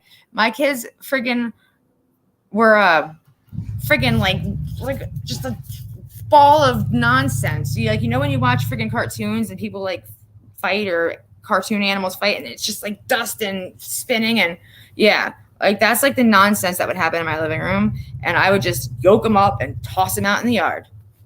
Don't come in until you're done. And do not think you're going to mess up my house again. You do not fight in my house. Take your asses outside. Throw down out there. And when you're ready to come back in, come back in. And that's what I do. That's how I do it. I'm not going to put them in a freaking hug shirt. I'm not going to make them talk about their feelings. And no. You want to talk about your feelings? Fine. We can talk about your feelings. I'm not going to say that you're not entitled or allowed to talk about your feelings or what you're thinking or what's going on, because I absolutely want them to open up and talk to me and tell me things. But at the end of the day, I'm not raising two little sissies either. You want to discuss it with your brother, discuss it. You guys got to throw down, do it in the backyard, because it ain't happening in my house again. It's the way it is. It's the way I grew up. I didn't even have any brothers or sisters that lived with me. But if I had issues in school, we handled it. Wasn't that nonsense? There was a bar fight, like I said. Throw hands in the parking lot, go back in. Both be having bloody noses, black eye, busted lip, didn't matter. Buy each other a beer, hang out. You guys are best friends by the end of the night. Shoot. I remember going to a bar and there were, I want to say they were Polish. They were sitting like next to a group of friends. There was like 4 or 5 of us, a couple dudes, a couple chicks, whatever. Just a bunch of friends, but went to the bar. And these Polish, I want to say they're Polish. I could be wrong, but I think they were Polish.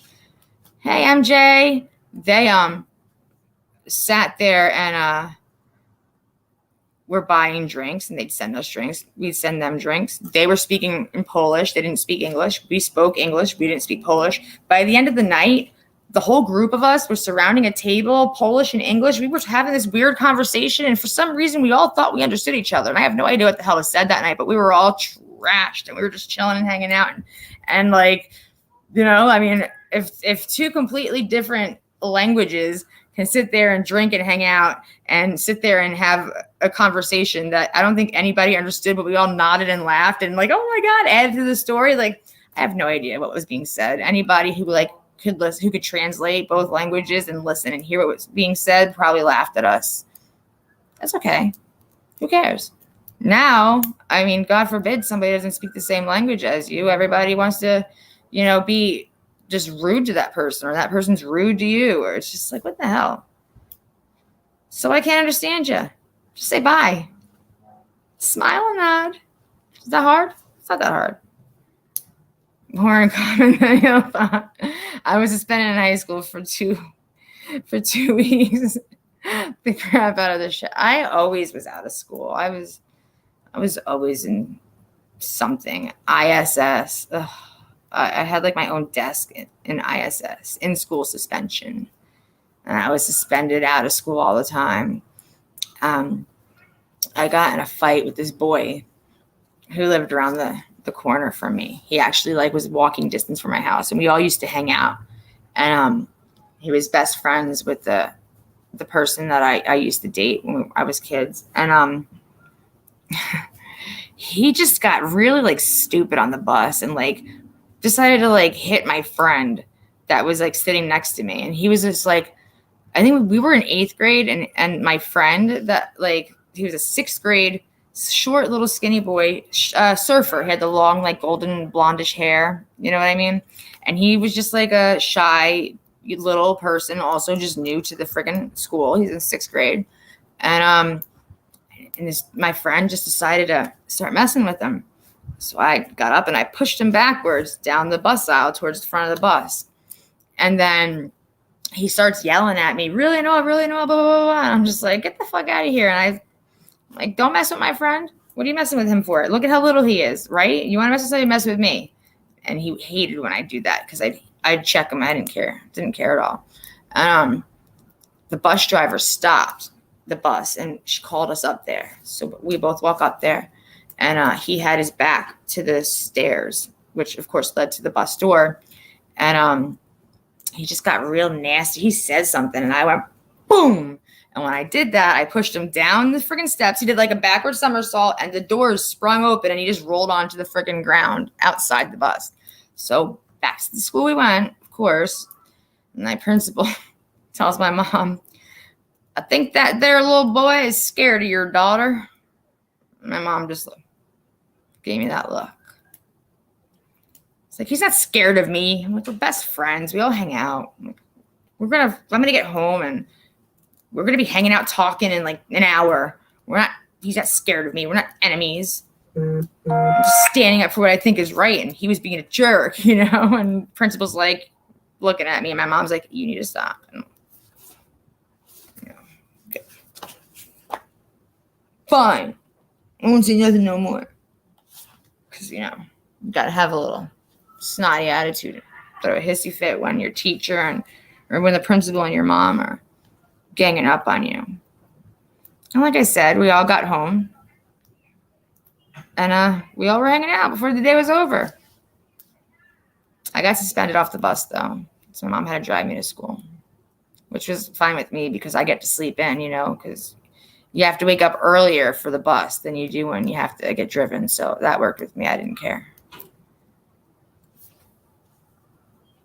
I was suspended for 5 days for telling a substitute to kick rocks because he was in my face. Piss and moan, then get back to reality. It's one of the best qualities in you, kiddo. Thanks. Yeah, I raised my kids to be good, you know, responsible kids and have a good head on their shoulder. But I also make sure that they realize that they have the right to defend themselves and the people that are unable to defend their own selves. So they know they're allowed to do what they have to do to survive, especially in this world today. I don't care what anybody has to say. I mean, this whole PC, you can't say this, you can't say that nonsense, it's got to go. I don't care. I was a troubled kid in school. I did. Sucks, mama. Sharpie had after school detention because he was supposedly giving me facial expression. Really? Can't make faces at people anymore? Not many people like you. Thank you. See you in a few secs at Happy. Yeah, it was always something. And you like, okay, so I know I don't look like it. I cheerleaded in middle school. Personality flaw, I guess. I don't know. Can't hold it against me. But I cheerleaded in high school. And I was always the one that went up in the pyramid. And I liked it. It was fun. Basket tosses, this and that. Hey, Alice. And my friend that I told you I've known since the 6th grade, who we talk all the time or don't talk. Sometimes we won't talk for months or whatever. She was on the cheerleading team. And I was supposed to go up in the pyramid at the homecoming game. And we were practicing. And she was she's like 5'2", and I'm like 5'5", and she, you know, she's like 80, 90 pounds, whatever. You know, she's a tinier person. I'm not, you know, saying anything about, you know, her weight or anything, but she was a light person. She was small, petite. She said she wanted to go up in the pyramid, and I wasn't liking that because that was my spot. Hey, Joy. But they decided they were gonna practice with her. Of course, she was lighter than me and easier to throw around because she was like this big and I was like this big. So they ended up giving her my spot in the pyramid. And I had to be the one that caught her when she landed. Yeah, you know what that means? Like I had to stand behind the group, the pyramid line. I had to stand in the back. And when she came down, I had to catch her. Yeah. So she went up and she came down and I backed up. And she hit the track. I said, sorry, I got scared. And they're like, what do you mean you get scared? I said, I've never caught anybody before. I always go up in the pyramid. I'm like, I'm the one that y'all catch. And they just were like, okay. I said, so I was scared. I got scared and I overreacted. I didn't, whatever, sorry. And yeah, whoopsie. And I just looked down and I was like, and that was it. I feared for my life. I did. I was so scared. But but she still loves me. We joke about that every now and then. She'll bring it up, or I'll bring it up, and she'll tell me I'm a jerk, and I'll laugh and say, yeah. And, it is what it is. What year? 2000. Class of 2000. Boom. That's right. I mean, okay, so it was a dick move of me. I shouldn't have done that. I mean, in reality, I could have caught her. She was like a paper clip. She's super, tiny little petite thing. Oh, and she's still, like, she's had 2 kids, and she's always been like this really cute, petite little thing. And I just like, I don't know how she does it, because I've always been like, I'm tall, like 5'5". I've always been, like 100 pounds, 115 pounds. I wouldn't say petite because I'm not like compact and stuff, but I was light, lightweight and whatnot. And it took forever for me to gain weight. And I tried really hard. At one point, I was like, she's alive. Yeah, I know. Thank you. I remember trying to gain weight because I'm like, I'm an adult now. I got to weigh more than 115 pounds. Like, I want to get up to like 130 pounds. That was my goal. That was my goal about 3 years ago. Well, let me just tell you what. I got to about 130 pounds, and then 135, then 140, and then 150. Like, when is it going to stop? I only wanted to be like 130 pounds. What the hell? How did I end up being this heavy? It's like, once you gain the damn weight, you can't friggin' stop gaining it, and you can't make it go away. It doesn't go anywhere. It just stays stuck to you. But it was so hard to get to that point where I could gain the weight so I actually felt like I looked healthy. You know what I mean? Like, I had like just substance to my body. I wasn't like skin and bones.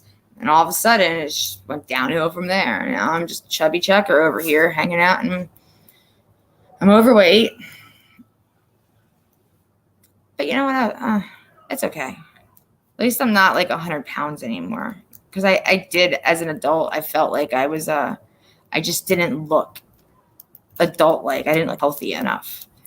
But I can't stop gaining the weight. It's a struggle to keep my weight where I want it right now. I just went down 2 pant sizes, which is awesome because I've been really trying to lose some weight. But I know that as soon as I get off the stupid Atkins diet, that I'm going to gain it right back. That's okay. You're a good weight. I was like 163, 165. I don't know how much weight or like pant sizes, but I went from like a 10 to I'm down to an 8. So I don't know exactly how much weight I lost, but hopefully I'm like 150-ish. Like 155 would be good, I guess, That would be good. I'm okay with that. That's not fat. No, it's not fat. However, it's a huge change when you go from 115 to 165 in a matter of a year or so. That's a pretty drastic change. So it doesn't sound fat, and it might not actually in reality be fat. But when you go from one weight and drastically gain all the extra weight, I mean, it's a lot. It's a huge difference. I mean, it doesn't matter if you're 200 pounds. If you gain 40, 50 pounds, that's a big difference that you just added onto your body, And that's kind of what happened to me. I went from nothing to what I am now. And that's okay, because I'm not really fat. Sometimes I feel like a blimp, but that's whatever. You don't have the underweight problem. 8 is what I should be. I'm okay with an 8. I don't mind. Molly's left freaking toe isn't even a size 8. I don't care what anybody says. Adult kids making sure their youngest get a real diploma. I hope that they do. It's my dad, like my oldest son doesn't really care so much about the whole graduating high school thing and whatnot. He kind of just wants to be out of school and doesn't care and does the bare minimum to get by. And so my dad told him that, the only thing he wants is to see him graduate high school. I want to see you walk and get your diploma before I die. So he'll graduate whether I have to beat his ass all the way up to the stage or not, because when daddy asks, daddy gets. And when he says it in such a way that's like,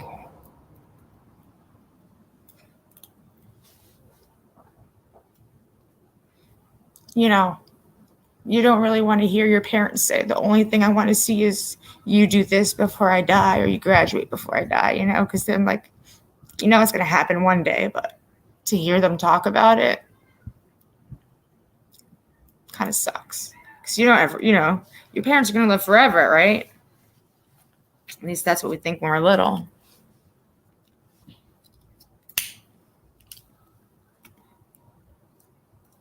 Has short arms and legs. I guess she's kind of short, isn't she? As far as height wise, I think she's like 5'3"-ish. So I guess she's like compact, maybe legs and body wise. Molly is an 18. Come on. I never thought that I don't think about, if I see you, I'm not just like, oh, that person must weigh this much, or that person must wear this much, or whatever. Like T-Rex arms. It just doesn't cross my mind. I don't care. It's like, it's not my business. So I never really actually sat there and looked and tried to see or figure out what size clothing she wears or whatever. But I don't really think that that she's a size 8, because I just got into an 8 and she's a little bit heftier than I am. Just subbed. Hey, MT, thanks. Came over from Dolly. He's pretty cool. He's really, really cool. My parents are terrible people. I'm sorry, Rebecca. I remember you talking about them in the past. Moose Knuckles drags on the ground. She's like a 16, maybe. I don't talk about anybody's body size and the way God made us, but geez, don't lie about it when we can see you. Stop it. I'm not lying. I'm hopefully around 155 now. That would be my happy weight for the moment. I couldn't gain weight at all my teen years. I was like 140, and 10 years ago that changed. I'm 200 pounds now, 6'3". See, at 6'3", oh my word. I would imagine, like, my husband is 6'1", 6'1" and I think he's like 215. So at 6'3", and you're 200 pounds, you probably look very what's the word? Jesus, I can't think of the word. Well formed, I guess. I can't think of the word. Like everything is like probably like well proportioned. Ha, that's the word. You lost both your parents. I'm sorry, Tony. I don't know what MGL did as far as that gastric surgery. I don't know what she weighed after she got it or what she weighed before she got it, but I know that there's a limit on how much you should eat and what you should eat, and she goes above and beyond that all the time. Hey, we could look like water buffalo camo. The more I watch you, the more I like you. Oh, thank you, Jessica and Brandon. Sound like your friend in PA. What part of PA are they in? What county do you know?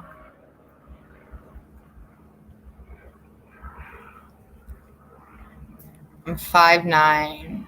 Wait, I'm 5'99" pounds. I wear a size 7. We're all shaped differently. I think, yeah, when I I don't remember. I don't remember ever being shorter than I am now. I've been this height since, I don't know, as far as I can remember. But yeah, no, my friend is about between 5'2" and 5'3" ish, and she's light. Is what it is. I just want to know how the hell she manages to stay, so petite and slim after having kids. Because I know I gained a couple lumps and bumps after having my boys. 5'2" and 118. You probably look great. It's probably like a great weight for you. I don't know. My BMI chart, because everybody knows that lovely BMI chart your doctor has to go over with you, tells me that I'm like 40 pounds overweight. I think I'm considered severely obese according to the chart. But if you look at what it says I'm supposed to weigh, which I don't honestly remember what I'm supposed to weigh according to the chart, I think I would look severely anorexic. Hey, Brian, what's up? What's up? How are ya? My friend is a 6'8". Marissa is no 8, unless her clothes from the amber. T-shirts and like leggings. I think she wears a lot of leggings. I wear leggings too, actually, because I don't always love wearing jeans. And so occasionally I'll put leggings on. And I noticed that I can wear like a small or a medium in leggings, and they might look super tight, but they stretch. so they fit.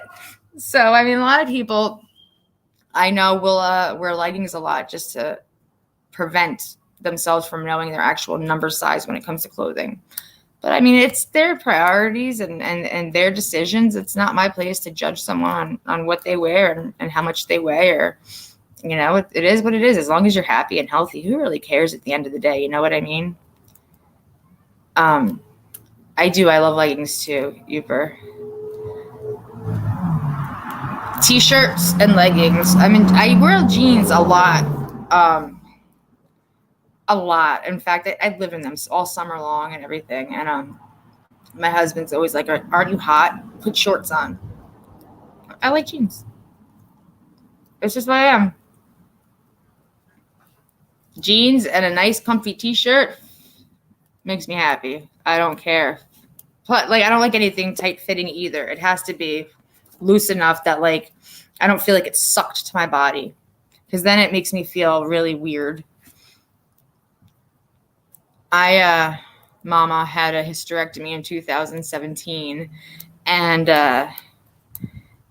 the only thing that I can my husband likes to point out my mood swings. Excuse me. Occasionally I get moody. But the only thing that I really hate about the menopause side of that is the hot flashes. Sucks.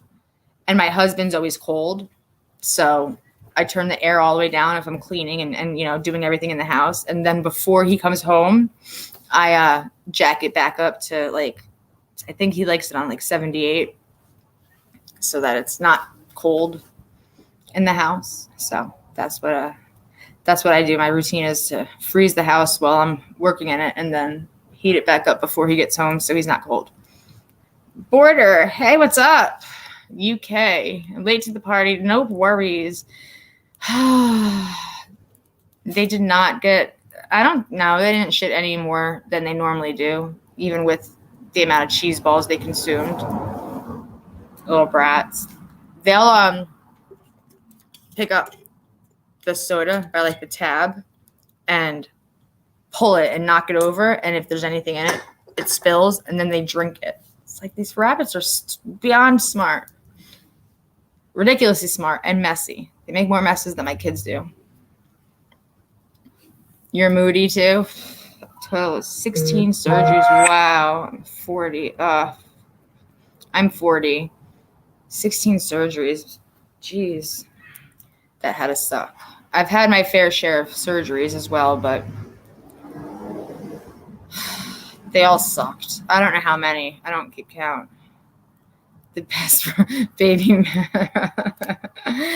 rabbit mama. I try to be a good rabbit mama. In fact, I don't think I did that good of a job since I can't find Brownie. I think she's in the house with the freaking cats playing. your windows are open, it'll be in the single digits. I remember spring would hit, and you're used to like -15, -20 degrees in the winter. And then spring hits and it's like a +3 or 4 degrees. And I would open my windows and my doors and, air out the house. And it was so nice. And my mom or anybody would be like, it's so cold, shut the windows, this, that, and the next thing. But she didn't live where I lived. She lived further away, south. And she wasn't used to -20 degrees. So when you go from -20 to a +3 or +5, it's a huge difference in weather. It's still cold, but it's so much warmer than what you're used to, that it's spring. It's time to open the windows up, put on a t-shirt. It's 5 degrees out. Yay. Cold in Connecticut. I like being cold. I like cool and hubby likes warm. Today it's 9 below. 9 below. Oh, I don't see. That's the one thing. I'm happy to be able to complain when it's like 60s and 50s. I don't think I could do the negative temperatures again. I don't think I could do it at all. I definitely couldn't live through that damn snow again. And I did it for like 20 years. Couldn't do it again.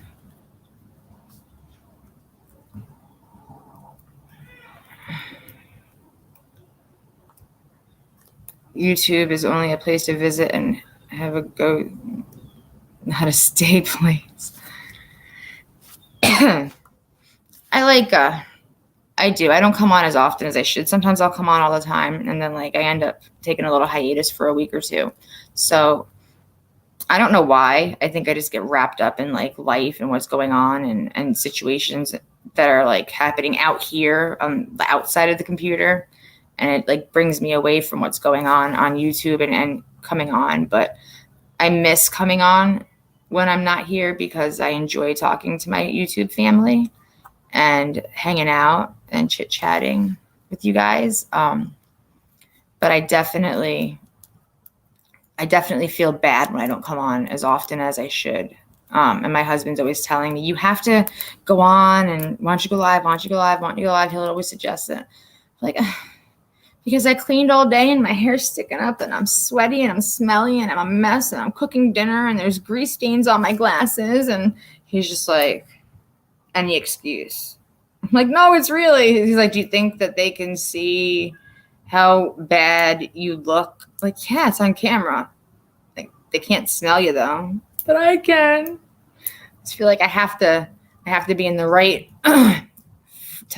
frame of mind and just be comfortable with how I'm feeling and, not tired or overworked or whatever. I love when I get to see you. I love it. Thank you, Happy. I love coming on and seeing you guys. 5-bedroom house has black window blinds. They're all down. I'm only happy when it rains. Where'd it go? Stormy weather. I love rainstorms, thunderstorms. When we have hurricanes, I sit outside. I make Matt take me to the beach the day before or the day of the hurricane so I can take pictures because I'm into photography and stuff. I just love it. Or I'll come outside and walk down to the road in the middle of a hurricane and record it just to keep up with what's going on. Thank you, Tony. Try watching it. It seemed like he was very confused. I don't know. He gets off track a lot because he has so much to say. And I think that he tries to add it all in, and fit it all in and make it work. And sometimes people say it doesn't make sense. But if you really listen to him and focus on what he's saying and how he's saying it from one subject to the next, you can pretty much pick up what he's putting down. -2 degrees, Queenie. Then you fell asleep.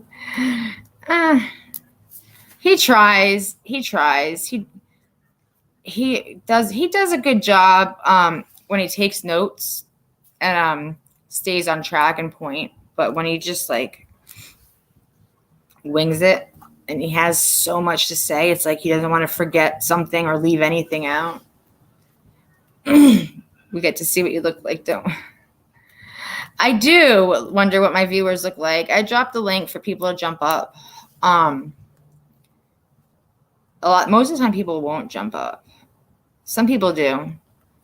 But I do know, like, if they're on Instagram and they message me or Twitter or whatever, I can see, like, who they are and what they look like and talk to them and stuff. But I do wonder sometimes, like, what people look like, who they are, you know, in real life, not just behind the computer screen.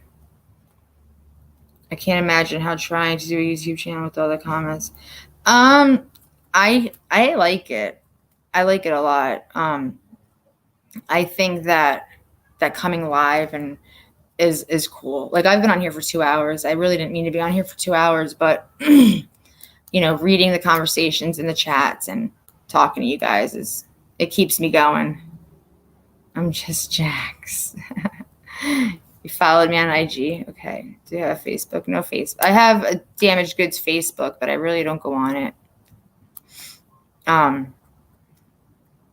It's just Damaged Goods with No Regrets, I think, is the name of it. I'm not a camera trainer, I promise. It's okay. No, it does not matter, Queenie. I'm not here to judge ya. I love you for who you are. Yeah, I only have, like, the Damaged Goods Facebook and, like I said, the Insta and the Twitter, because people want ways to, like, text or whatever. And some people, like, they'll email, or I'll give them the phone number and we'll talk and whatever, text each other. But for the most part, I think what I'm going to end up doing is just doing, like, the email thing and like texting and getting rid of the social medias that are attached to this, because I don't do anything with them. I don't post anything on them. Keep it real no matter what. It's not what someone wants to hear. It's rare these days. Thank you, Jacob. We both definitely say what it is and how it is. I heard shenanigan used in the House Parliament the other day. In the House of Parliament, they said shenanigans. It's funny because we do, well, you know, shenanigans, like, I've said it a few times, but Matt, like, said it one day and just ran with it. That's, like, his favorite word now. Shenanigans. It's kind of funny. No sugarcoating. There's no reason to sugarcoat. I will comment my name is okay. Send me a message. Yeah, there's no need to sugarcoat. You just have to be honest and open. Do you have to? Nope. You click on the link and it brings you to the backstage area, and then you type whatever name you want to be underneath your face, and then you decide whether or not you want. Did anybody hear that ding? I don't know what that was. But you decide if you want your camera on or off, so you can either be live face-to-face talking, or you can just have your little avatar in the middle of your screen if you keep your camera turned off, and then you talk. But you don't have to download it. I did. I had to download it, and I pay for it just so that I can have it to be able to do with you guys. It's the best when people are being real and not trying to accommodate their audience, be like you like it or not. Thank you, Joy.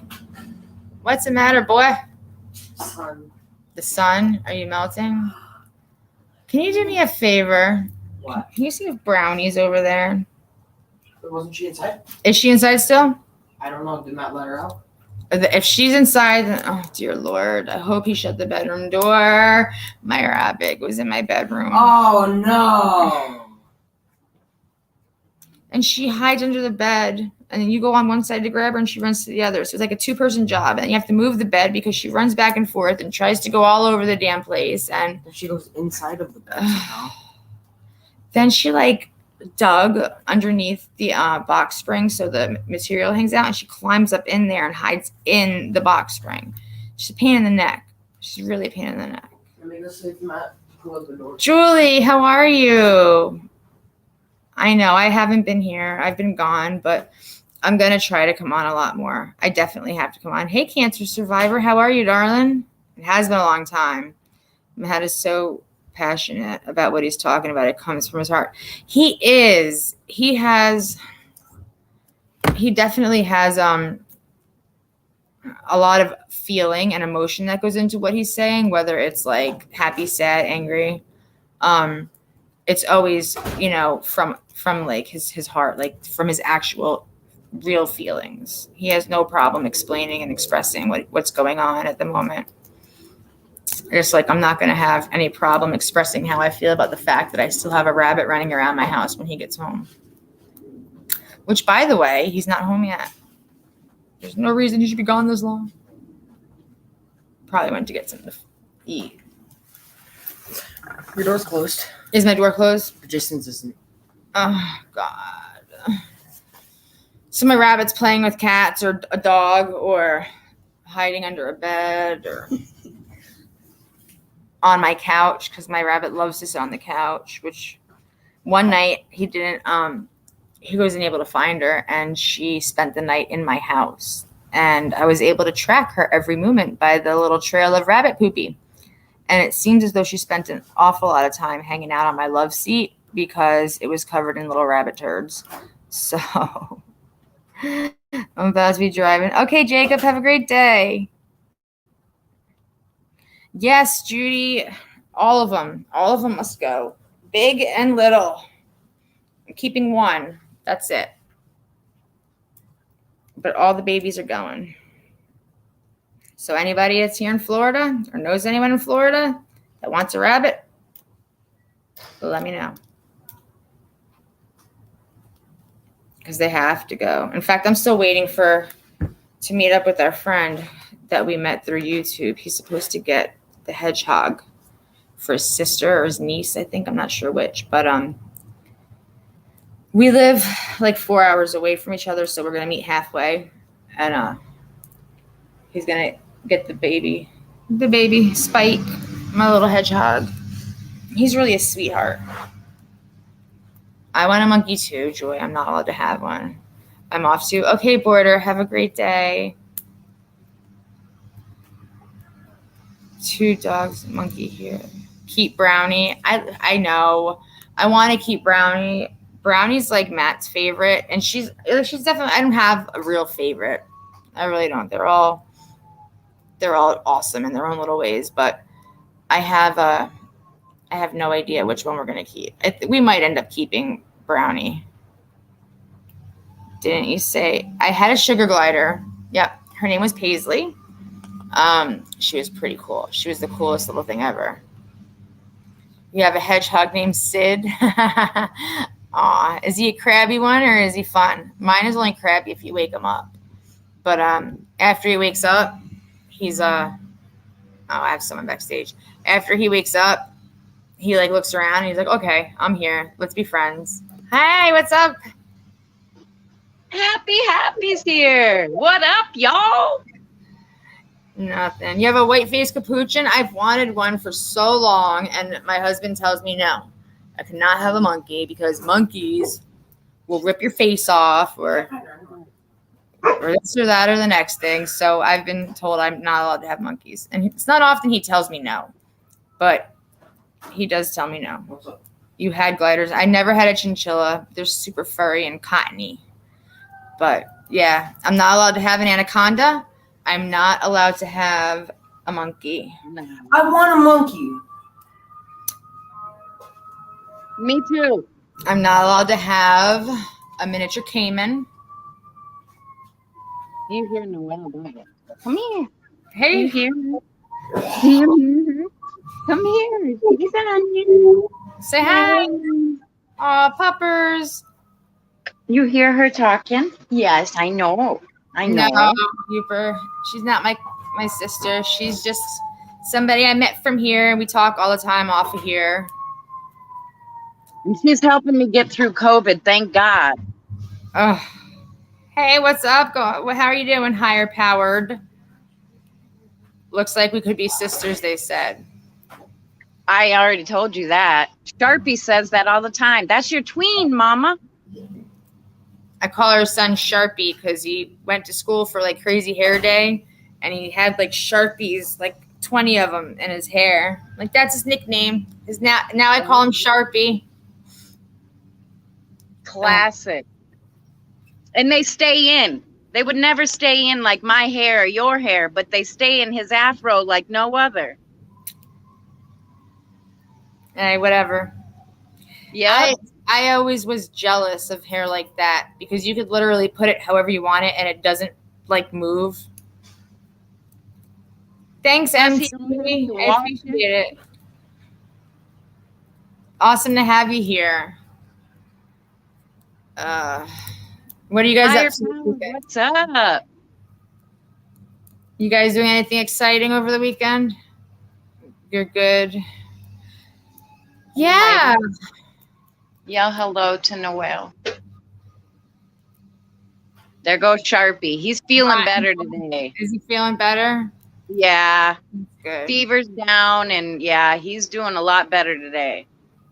That's awesome. I'm happy. I was going to tell Matt, look, you could have done the spin the wheel. I got all these damn COVID tests because Joe Biden never sent any of them out. So the school gave them to us. Can't get them anywhere. The school gave them to you guys. Is that because you had COVID or? Yep. Those are like at-home COVID tests that we were supposed to be able to get, but there ain't none out here. That's crazy. Yeah. I don't know. I don't know if they're like, I know you can buy the at-home tests, but I don't think there's any like rule that they're supposed to send it out to the schools or anything. Yeah, Biden. well, when I told the school, we tried Walgreens and places out here where we could get a test, and they said, just come and get them from us because they're all out. You know, we had nowhere to go get one, and I didn't really give a shit about taking a damn test, but the doctor's office wanted them done. Right. And I just keep sending you pictures of my nails and my lips to make sure nothing turns blue, and we'll be all right. Yeah. You were being very stubborn, too. You didn't want to sit there and show me your fingers. No, because I bite my nails. She tells me that she is having issues that revolve around like your O2 intake and how well you're oxygenated. So I'm like, send me a picture of your fingernails. She ignores me. And I want to see your toenails too. Nothing. I ain't never taken a picture of my motherfucking toes. Nothing. Just sitting and waiting. So I ask again. I'm like, damn it. She's like, and she sends it. And I'm looking at I'm like, all right, they're okay. Because if you sit there and you like if you have a low oxygen level, what happens is your blood, what is it called again, Noel? Sleeping hypoxia or something? Hypoxia, yeah. Yeah, that's scary. I didn't ever pay much attention until yesterday when both me and Sharpie's lips were kind of blue, and the doctor we're on video with. You didn't send them. I'm looking at them. Your lips look good. You have good color. But yeah, like, when you have low O2 levels, it doesn't circulate in your blood. And so your fingernails, like from here down, will like the bottom part will all be like bluish, purplish. And your toenails, that same area, that same bottom part where like the moon part of your nail is, will also be like a bluish or a purplish. And that's how you know if the oxygen is going through your body, through your blood, and it's getting to where it needs to be. If your toenails are ever blue or purple, you have to go to the doctors or the hospital because you need O2 like stat. Also, what sucks is right here. Yes. You have an artery right here. And what they'll do in a lot of cases is if your O2 is low, they stick a needle in here into your artery, which hurts like a bitch. And they suck your blood out there to get an actual O2 measurement that's in your blood straight from your artery. and then they test it to see what your O2 levels actually are compared to like what they're registering. But yeah, if you have like blue or purple toenails, you have to go get oxygen. Well, Because and the that's tingly feeling, it's really crazy. You almost feel like something is touching the hairs on your arms, but it's on the inside. And so with the fingers and toes feeling like itchy, but not just kind of crawling, they said that's the tingling, that's the oxygen not getting to those as much as they should. So Right. I'm glad I had you, because I'm like, what the heck? These nurses want a picture of my face, my lips, my toes. Nah, I'll do that with Nurse Noel, but not with the damn doctor. They want to see they want to see these things so they can see, you know, what you explained color it of your without body you. and stuff, you know. If you're not Yeah. your natural color, or you're turning like purplish or bluish in certain places, that just shows that you have very low oxygen. So I'm like, I need pictures. Send them to me now. I can't just And come I'm here. glad you far away. did. I'm so glad. See it? We have Amy in here. She said those are arterial blood gas levels. I don't usually get into the use the big words and terms. I just kind of like explain it as simple as I can, because a lot of people won't understand nurse terms. Yep. Yeah, that's exactly what it is. Arterial blood gas levels. And that hurts. It's not a fun place to get your blood taken from at all, but it gives you, you know, an exact number, an exact idea of what your O2 is. So that's always a good thing to know. You have an O2 meter. I do too. I have an O2 meter. More shoelaces. Stethoscope. I have all kinds of crap in my house. Blood pressure. Like I have. But we can't do that oxidometer thing through the phone, and I don't have one. So I'm glad you helped. Get one. You should get one. They're always good to keep in the house. And a blood pressure cuff and stethoscope, definitely good. I don't like the battery operated blood pressure machines where you put it on and then you just push the button and because they're not as accurate as doing it the old school way. Put the cuff on, use a stethoscope. Yeah. People would think I was dead if I used the wrist cuff, because they don't ever come up right. No, they don't. They're I guess I would say that they're close sometimes, that they're on point, but they're not as accurate or as just, they're not as honest, I guess I would say, as doing it the old school way, because that's, you know, your more accurate test right there to see what your blood pressure is. Doctor said she didn't think she'd see me again. I have O2 meter too. Mama, I was a nurse for over 10 years. Yes, she was a nurse. She still is in my heart. I get people that call and ask me questions all the time. I get a picture, like somebody will text me a picture of their poop and ask me if it looks normal. Yeah, it looks like healthy shit to me. It looks good to me.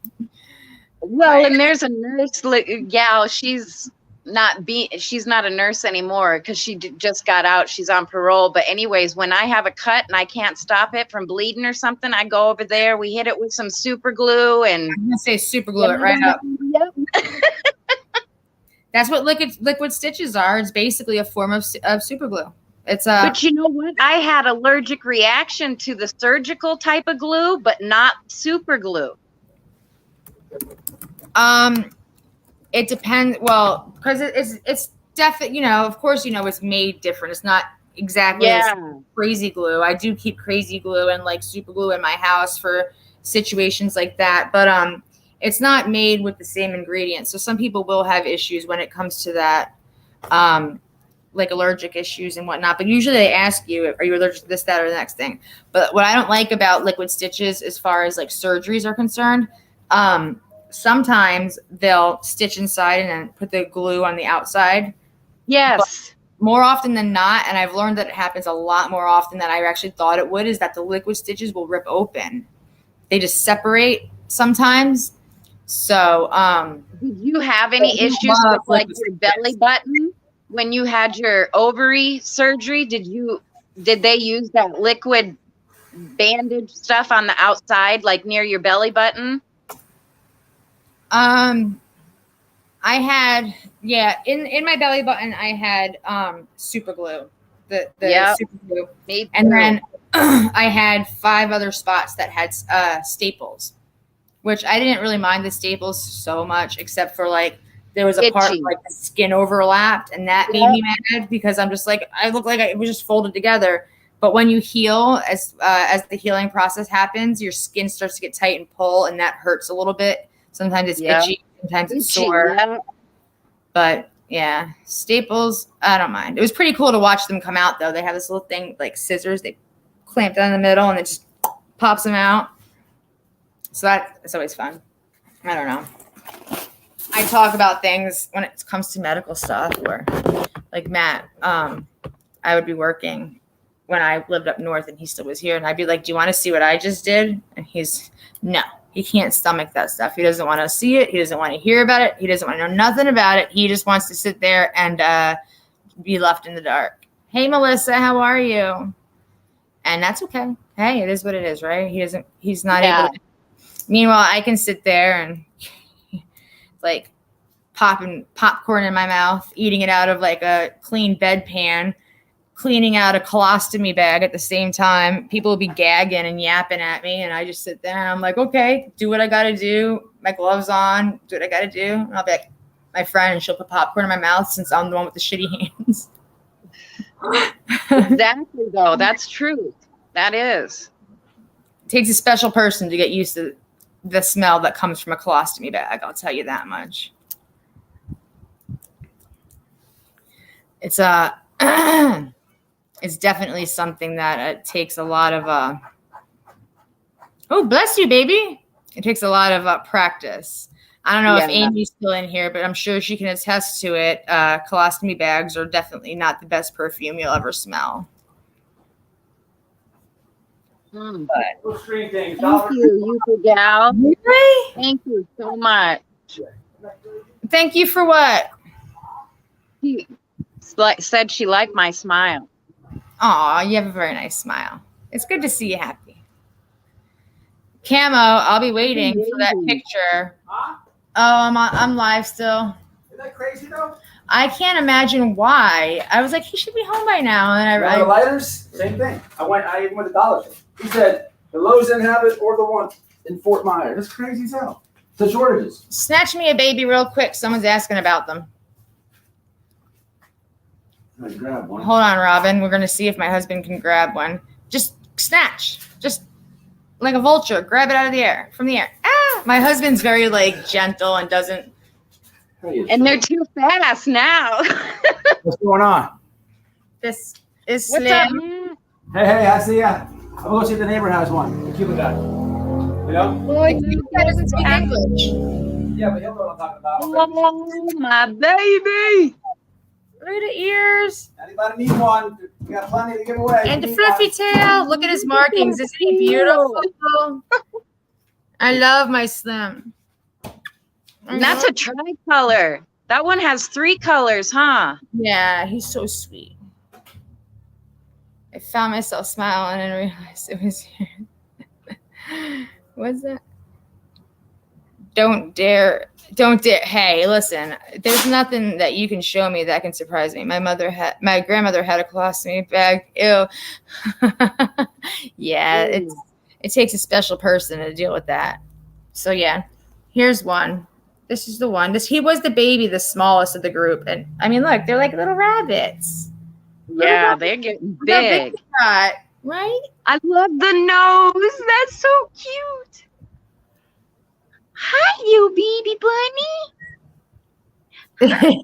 Oh my gosh, Ron's looking for a bunny now. No, get away from the TV. No, get over I here. just put him down. Everybody thinks you're beautiful and loves you. I remember changing it. Oh, tell him to let you have a monkey. I wish he won't. I've wanted a capuchin for a long time. And then I decided that I wanted a finger monkey, you know, little itty bitty ones. And they're so tiny. And yeah, he's like anti-monkey. I don't know why. he's anti-monkey, but I could bring in freaking raccoons and possum and rabbits and snakes and whatever. He's not fond of tarantulas like I am, but he definitely will let me have one. But he told me I have to like have a lock on the cage and like put stuff on top of it so it can't, like, what do you think? It's Hercules? You just lift the cage and get out? Want to see that black and white? I want to see your freaking monkey, lady. I want to see the monkey. Where's Moo at? I can get Moo, but I have to climb in the cage to grab him. Girl, they will eat your face. Now you sound like my husband. Moo. Let me see if I can grab Moo. Hold on, BRB. Moo. What's up, y'all? How y'all doing?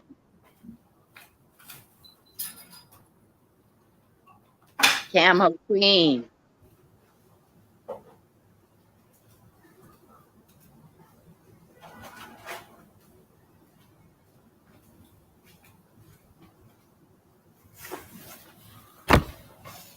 Ugh.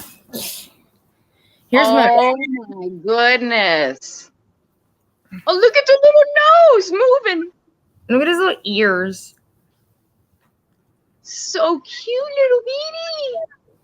And his Oh, little Dalmatian spots. yeah. I wonder if that's the exact opposite from Onyx. I have no You idea. know how Honestly, you it's all always have black. a night and day. I have no idea how we ended up with an all black one because I have the one I just showed you. That's slim with the spots, or the stripes. What the hell? This one has the white with the black spots. The caramel is all tan. I have Clarabelle, which is white and it has a couple like little tan and like one black mark on her back. And then there's Onyx and he's all black, but the dad looks just like Slim, the one you saw, and then Alice is all pure white. So I don't know how they made a little black bunny, but he's so cute. And then we get this one.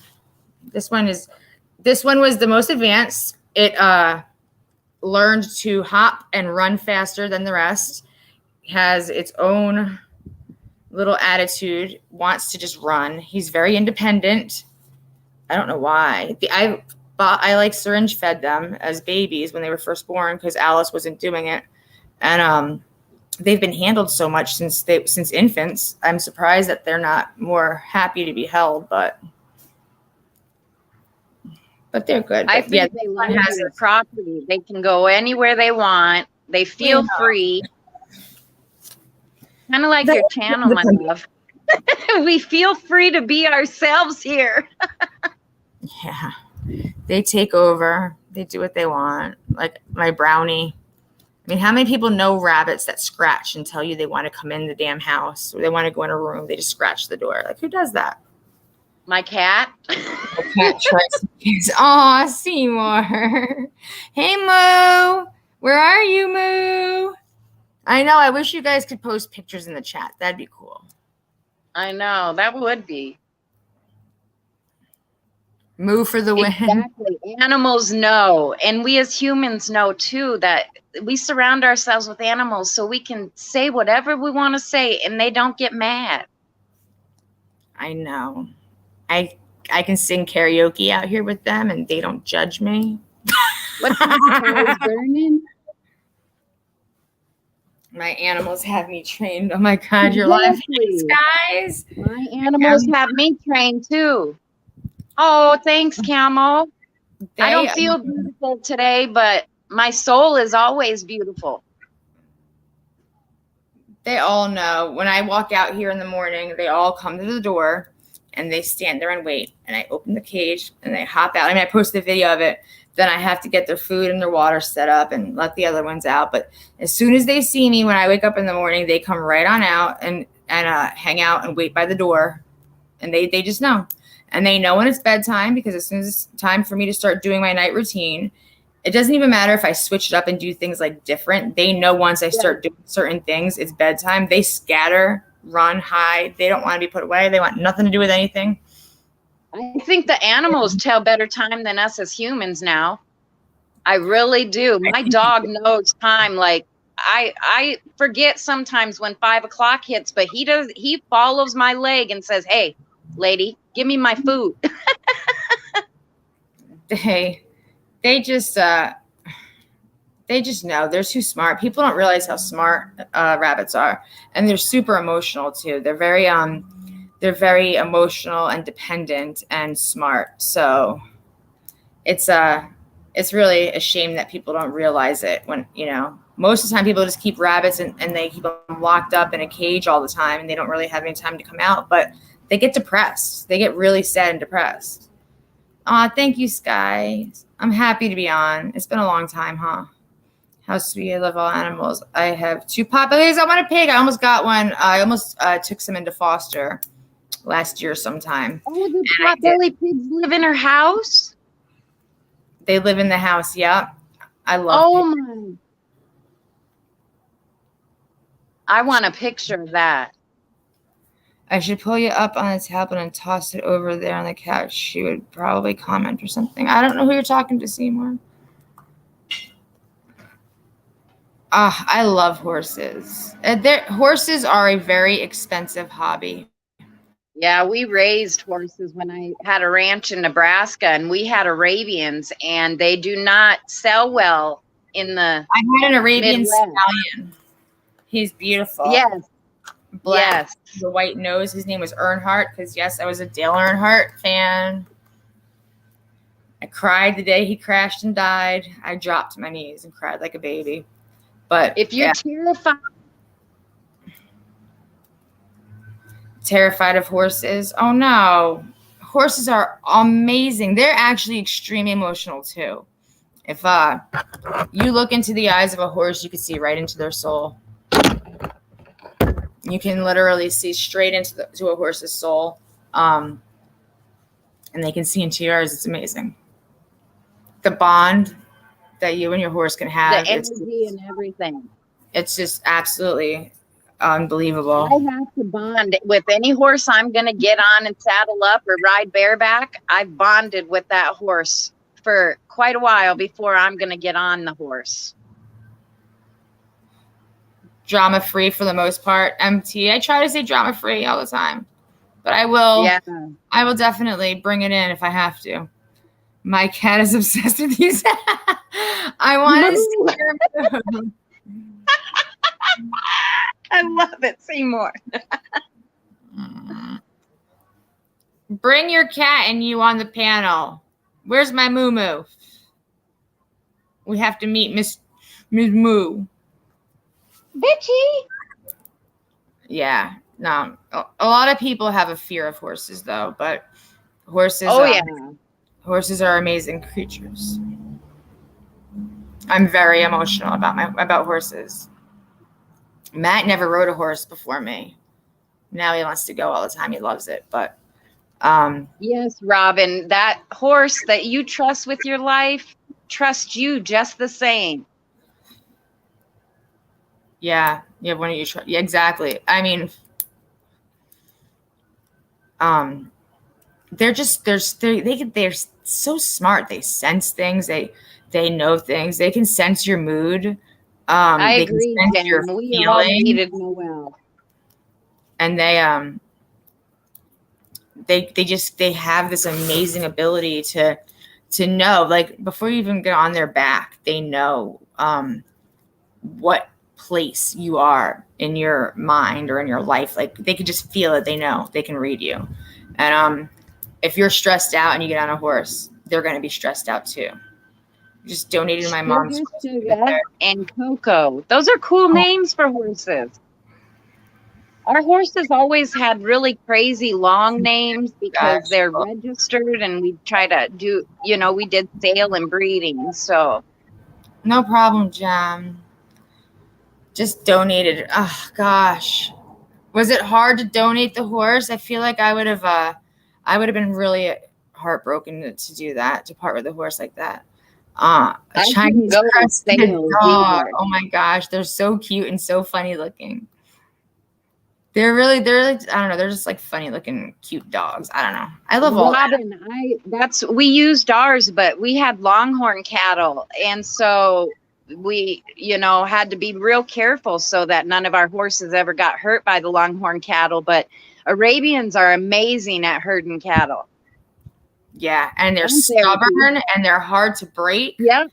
And they want to do whatever they want to do. And sometimes it doesn't matter how long you've had that dang horse. That horse is going to say, listen, lady, it's what I want today.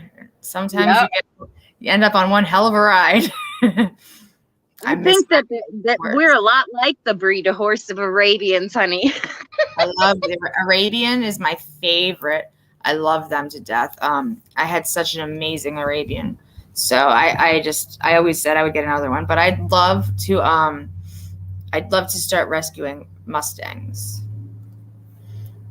The wild Mustangs, they wrangle them up, once or twice a year, and then they sell them at auction. And a lot of them end up going to like glue factories. So I would love to have the property and sit there and adopt, rescue some Mustangs, break them. But you can break a Mustang and they could be a great horse. But it's almost like you're breaking their soul too, because they're wild at heart, and so it's kind of heartbreaking at the same time when you think about it. But they have this amazing spirit about them. They're meant to be free and be wild, and it's not fair that they're wrangled up. But a lot of horses, a lot of them do die out there in the weather.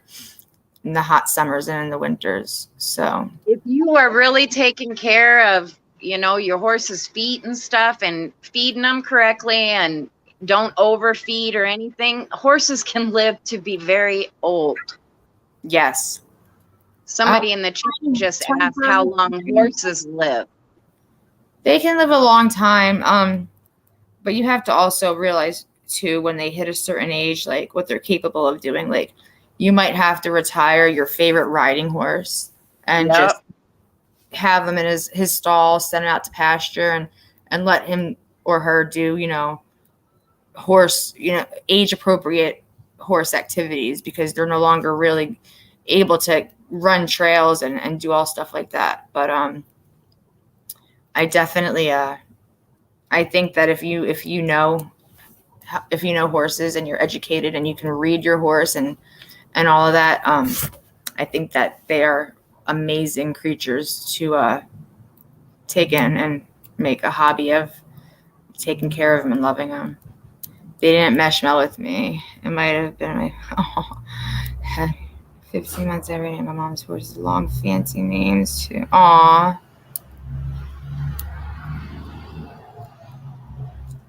If my pet finches were as big as horses, I'd be flying all over the world. Wouldn't that be some shit?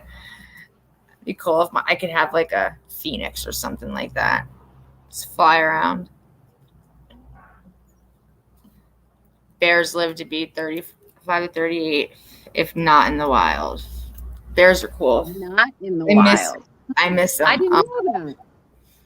Thanks, I used to see them crossing the road. I'd have to stop because a bear would just trot across the road, or you'd see a mama and like her cubs and they'd stand up and they just look around and you just drive and you just see these really awesome, adorable bears just looking at you. We have a bear country out here, and it's so sad, Noelle, because like that it's not normal for living conditions for the bears. They should never be confined like that, for people to just come to look at them, almost like a zoo type area we have here. But I don't like that. I would rather see bears and buffalo in the wild than constricted to cages and, walking in their crud.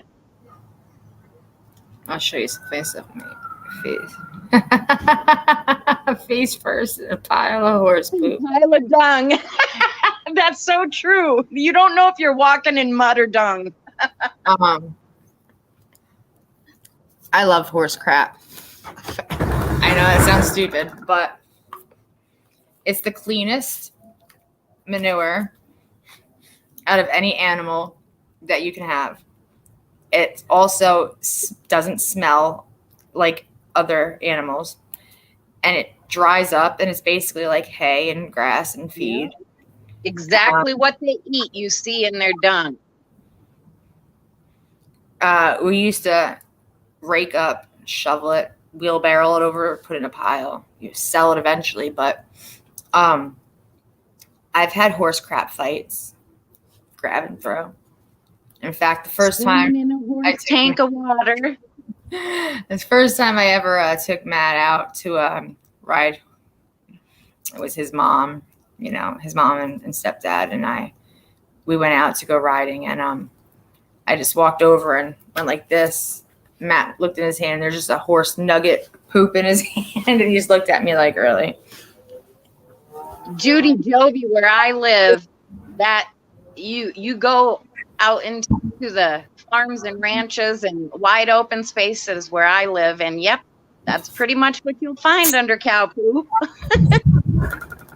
I want grows under cow poop. Oh, I remember shrooming days. Yes. Well, in the natural shrooms, get a taco from Taco Bell or Taco John's, wrap those fresh picked shrooms out. We used to go. Yep.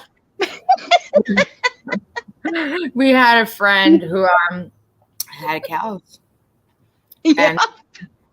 And he used to just let us walk through the cow pasture, kicking up cow patties.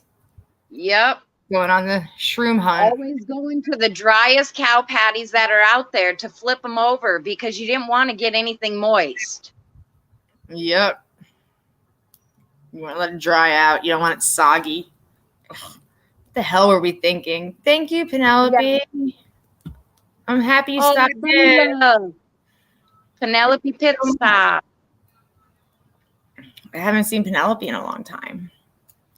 My Penelope, my Princess P, was running around the house yesterday chasing my feet because Robert let her out, and he decided, to just laugh at me as his prairie dog chased me down the hall, trying to bet my toes. The only time I've ever picked up poop is when I thought it was white dog poop. Clark's trained bears in Lincoln. 93 years. I miss the bear on the side of the road. I miss seeing elk, and all of that. It's an amazing difference from like one state to the next. What you see in the wild, it's pretty cool. It's really awesome to experience those things, those different animals. Hey, kitty. A lop-eared. Who's mean?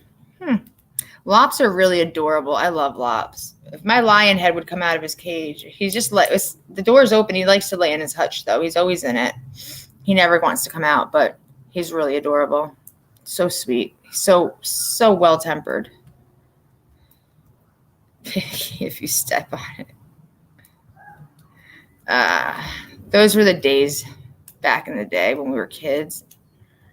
We didn't care about walking through cow farms and digging through crap just to make like Kool-Aid or some shit. Surprised we didn't get some kind of insane disease. My bunnies play with the dogs in the house. Yeah, Brownie's inside running around. I don't know what she's doing or where she is, but she's not being supervised. So they're fighting over my love, Noelle. They do that.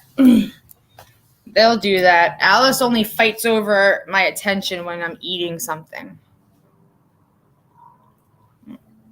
If I'm eating something, she'll come right up and sit there. And like if I take like a spoon, like mac and cheese, and I put it in front of her face one day just to see what she'd do, and she's eat it. Thank you guys. Right out of her. That's my little blue Russian. Yeah. I rescued her out of a dumpster and raised her. Aw. My Jax was he was like, this person just let her cat out and would let it back in, and it came back pregnant, and she didn't want the babies. So I took Jax from her. And then Ash just walked in one day, followed my dog, walked in, and he never left. So I guess, I don't know, he rescued himself or he just moved in. I'm not really sure how it happened or what happened, but We rescue each other. he's a rescue, I suppose. He literally, this tiny little kitten, this little big thing, probably like 6 to 8 weeks old, just hops on in the house and does his own thing. He's never left. Well, mine is full size, but she still has the runt look to her, so we keep her spoiled. I hear Matt. Here, Brownie. Brownie, come here. Come here, Brownie. He's trying to get her out of the house. I just had a diet dog over. Oh, no. What is that? I've recently heard about that. Is the wet leaves cause a mold or a bacteria? Went barefoot in the woods from waterfalls. Oh, that's another thing I miss is the waterfalls. The damn water was so freaking cold. Here, go We to used to your go- blanket. We used Go to to your blanket. diving, and we'd get up, climb the waterfall, climb this around the side, get on the other side of the water. It's called a place called Big Falls, and we used to climb up on top of the cliff, and we would jump, I guess, I don't know, 200 feet from the top into the water. And it was fun until you hit the water and you're like, because it's so ice cold. It's so cold. My older son had a asthma attack once when he went cliff diving and hit the water, Noelle. And we had to do ambulance because his chest, when dropping from that high with his asthma, he couldn't catch his breath once he hit the water. Where are you going, babe? Go to the neighbors. Oh, okay. Originally from Is daughter Niagara home? Falls. What? Is the daughter home? I have no idea. You haven't seen her? I haven't seen anybody. Come here. Niagara Falls, the gorge is beautiful. I lived like 2.5 hours south of Niagara Falls.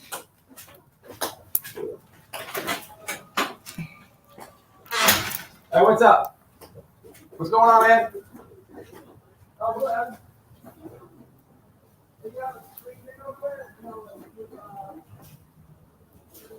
Sorry, my rabbit's making a noise. Did you bring us home something pretty? Okay.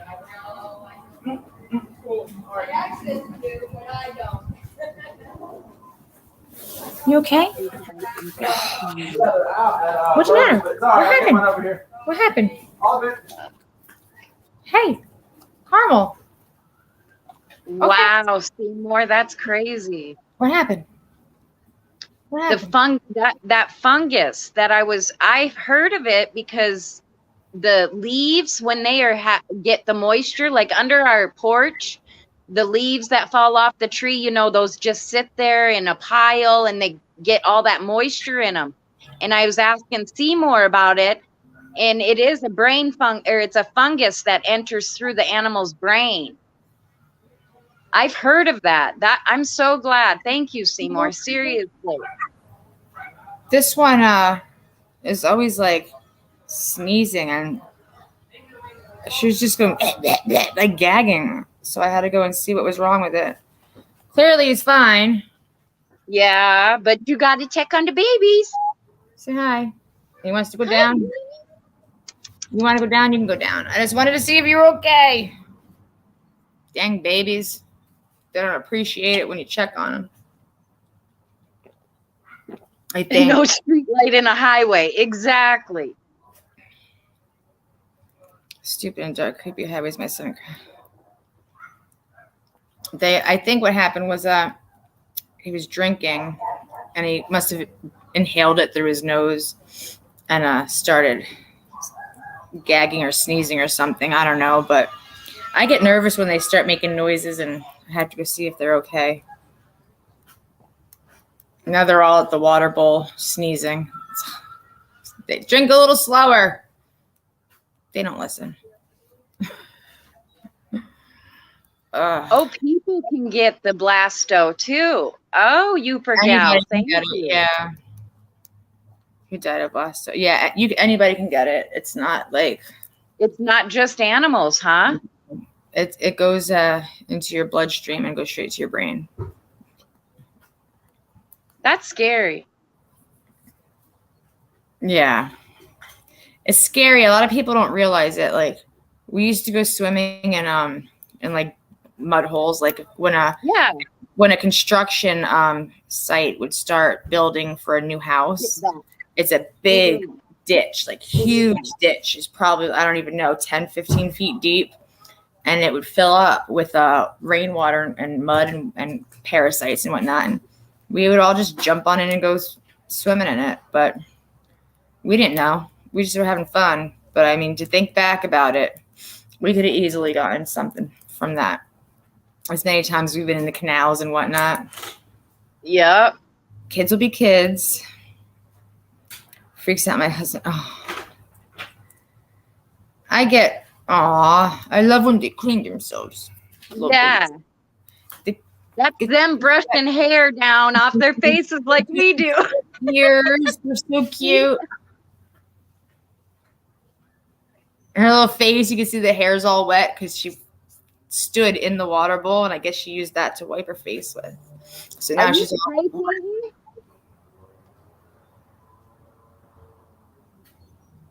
this boy, he loves making his shoes. 600-800 deep at this rate. He's walking around trying to see if they have that tool. You know, like the little, I call it a pizza roller, like a pizza cutter. It's like a little on a handle for when you put like the screen, you put the spline down, you have to wheel it down to push it in. Which I use a flathead screwdriver for most of the time. We have like I said, we have to replace the screens. My dad borrowed our screen roller thing, and I'm not gonna bother him and ask him. Like, I could go over there and pick it up, but I don't want him to have to feel like he has to come out to get it for me or anything. So I just told Matt, like, we'll buy another one. It's not a big deal, and we'll have another one. Who cares? Whatever. So Lowe's didn't have one, and no place. I think Home Depot he went, and none of the places he went to had the roller. So he's asking the neighbors if they. Wow. He's asking my neighbor next door, the one that caught my rabbits for me. He's Cuban, but he doesn't speak English at all. So he'll have like his daughter, he'll call her and have her talk to us and translate back and forth if there's an issue, or that we have to talk. You know, most part we just wave, how's it going? And you know, that's pretty much it, because it's hard to talk to each other. But one day, like one of the only times I ever actually understood him, he walks over with shot glasses in one hand and a bottle of rum in the other. And he's like, hey. I was like, see. So my husband was like, you know, we're talking. We're kind of talking. I have like my translator typing it in and showing him. And so we're able to kind of talk a little bit, but like, that was like, you know, it was kind of just like, hey, let's have a shot together. Let's do some shots. Like, that was really, I mean, how much more do you need to know? Like, you like it? Yeah. Good. Another one of us. Matt D was saying about his shoes, but you know what? It's crazy because you have the most different scents on your shoes, and that's often why our animals go right for shoes. Mm-hmm. Oh, my animals love my shoes. They'll sniff my shoes after I'm out. They'll, my cat will like sleep on my slippers. Especially the cats. Cat used to love putting his head in your shoes. Yeah. That's what I was reading. And I was like, oh my gosh, that is The prairie Typical. dog climbs in. It'll go into the shoes and then like turn around. So just like this much of it sticking out and it'll hang out and just chill in the shoes. It's kind of funny. We have an area here called Prairie Dog Town. And you can just be out there and see all the prairie dogs, Noelle. It is so amazing. I told you I want a meerkat. And that's the closest I get to seeing one is a prairie dog. I didn't think prairie dogs can live in areas that get cold. Yeah. I learned something new. Yep. You just stop sneezing. That rabbit's bothering me. I hate it. Like, I worry and stress about them so much. You know, when temperatures drop below a certain, temperature, I bring them in the house, Like, if it gets too cold, like Spike, he goes in the house because he only has quills, so he doesn't have, like, fur to keep him warm. So whenever I hear, like, them sneezing or whatever, I start paying attention, like, extra attention to them to make sure they're okay. So for the next, like, couple days, I'll be making sure that I keep an eye on Carmel. Is Brownie still in the house, darling? Yeah, she's in the damn room. She's in our room? Yeah, I thought our door was shut. I know. So did I. She got the tool that I need, so that's cool. She's probably gonna bring it over here. The screen roller? Yeah. Oh, that's Yeah, cool. so because it didn't have any. I'm surprised that they didn't have it. That's weird. All right, Love guys. meerkats. My chihuahua loves watching meerkats on TV. I'm going to let everybody go. I've been on here for 3 hours now. I have to start getting ready, take a potty break, and get ready to start this project. What, babe? Go on later. Yeah, I can come back on later. That's not a problem. Yeah, I would But love that. Get some stuff done with the hubby and get some stuff done in the house.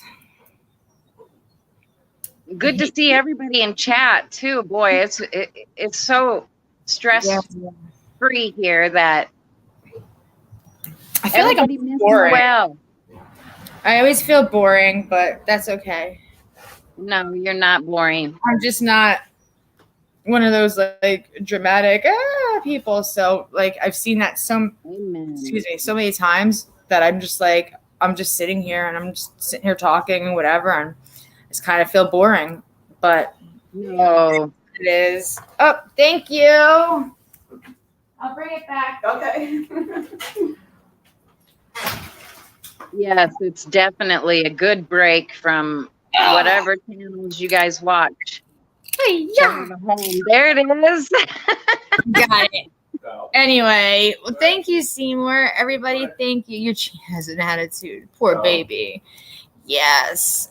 See you guys later. Yeah, we'll try and be back on. No drama. That's what I like. Brownie's coming out. Yeah. She willingly walked her little hiney out. Just hopped out. First time I saw you, damn, you went. I did go often, and I had a couple of bad outbreaks in a few of my shows, my lives, but I don't want to base my life around that. No. And I'm not gonna. So back to normal old me. It's nice to see you, Queenie. Anyway, we'll jump back on later. Maybe we'll do something fun. Maybe we'll do like a husband and wife question answer thing. Oh Lord. I only have Sharpie or my dog and cat. No husband. We could do a Q&A later, darling. They can ask and we can tell. Yeah, All right. that'd be fun though. All right, honey. Love All you right. guys. Love you guys. I'll talk to everybody later. Oh, you scared Onyx. Did you see him?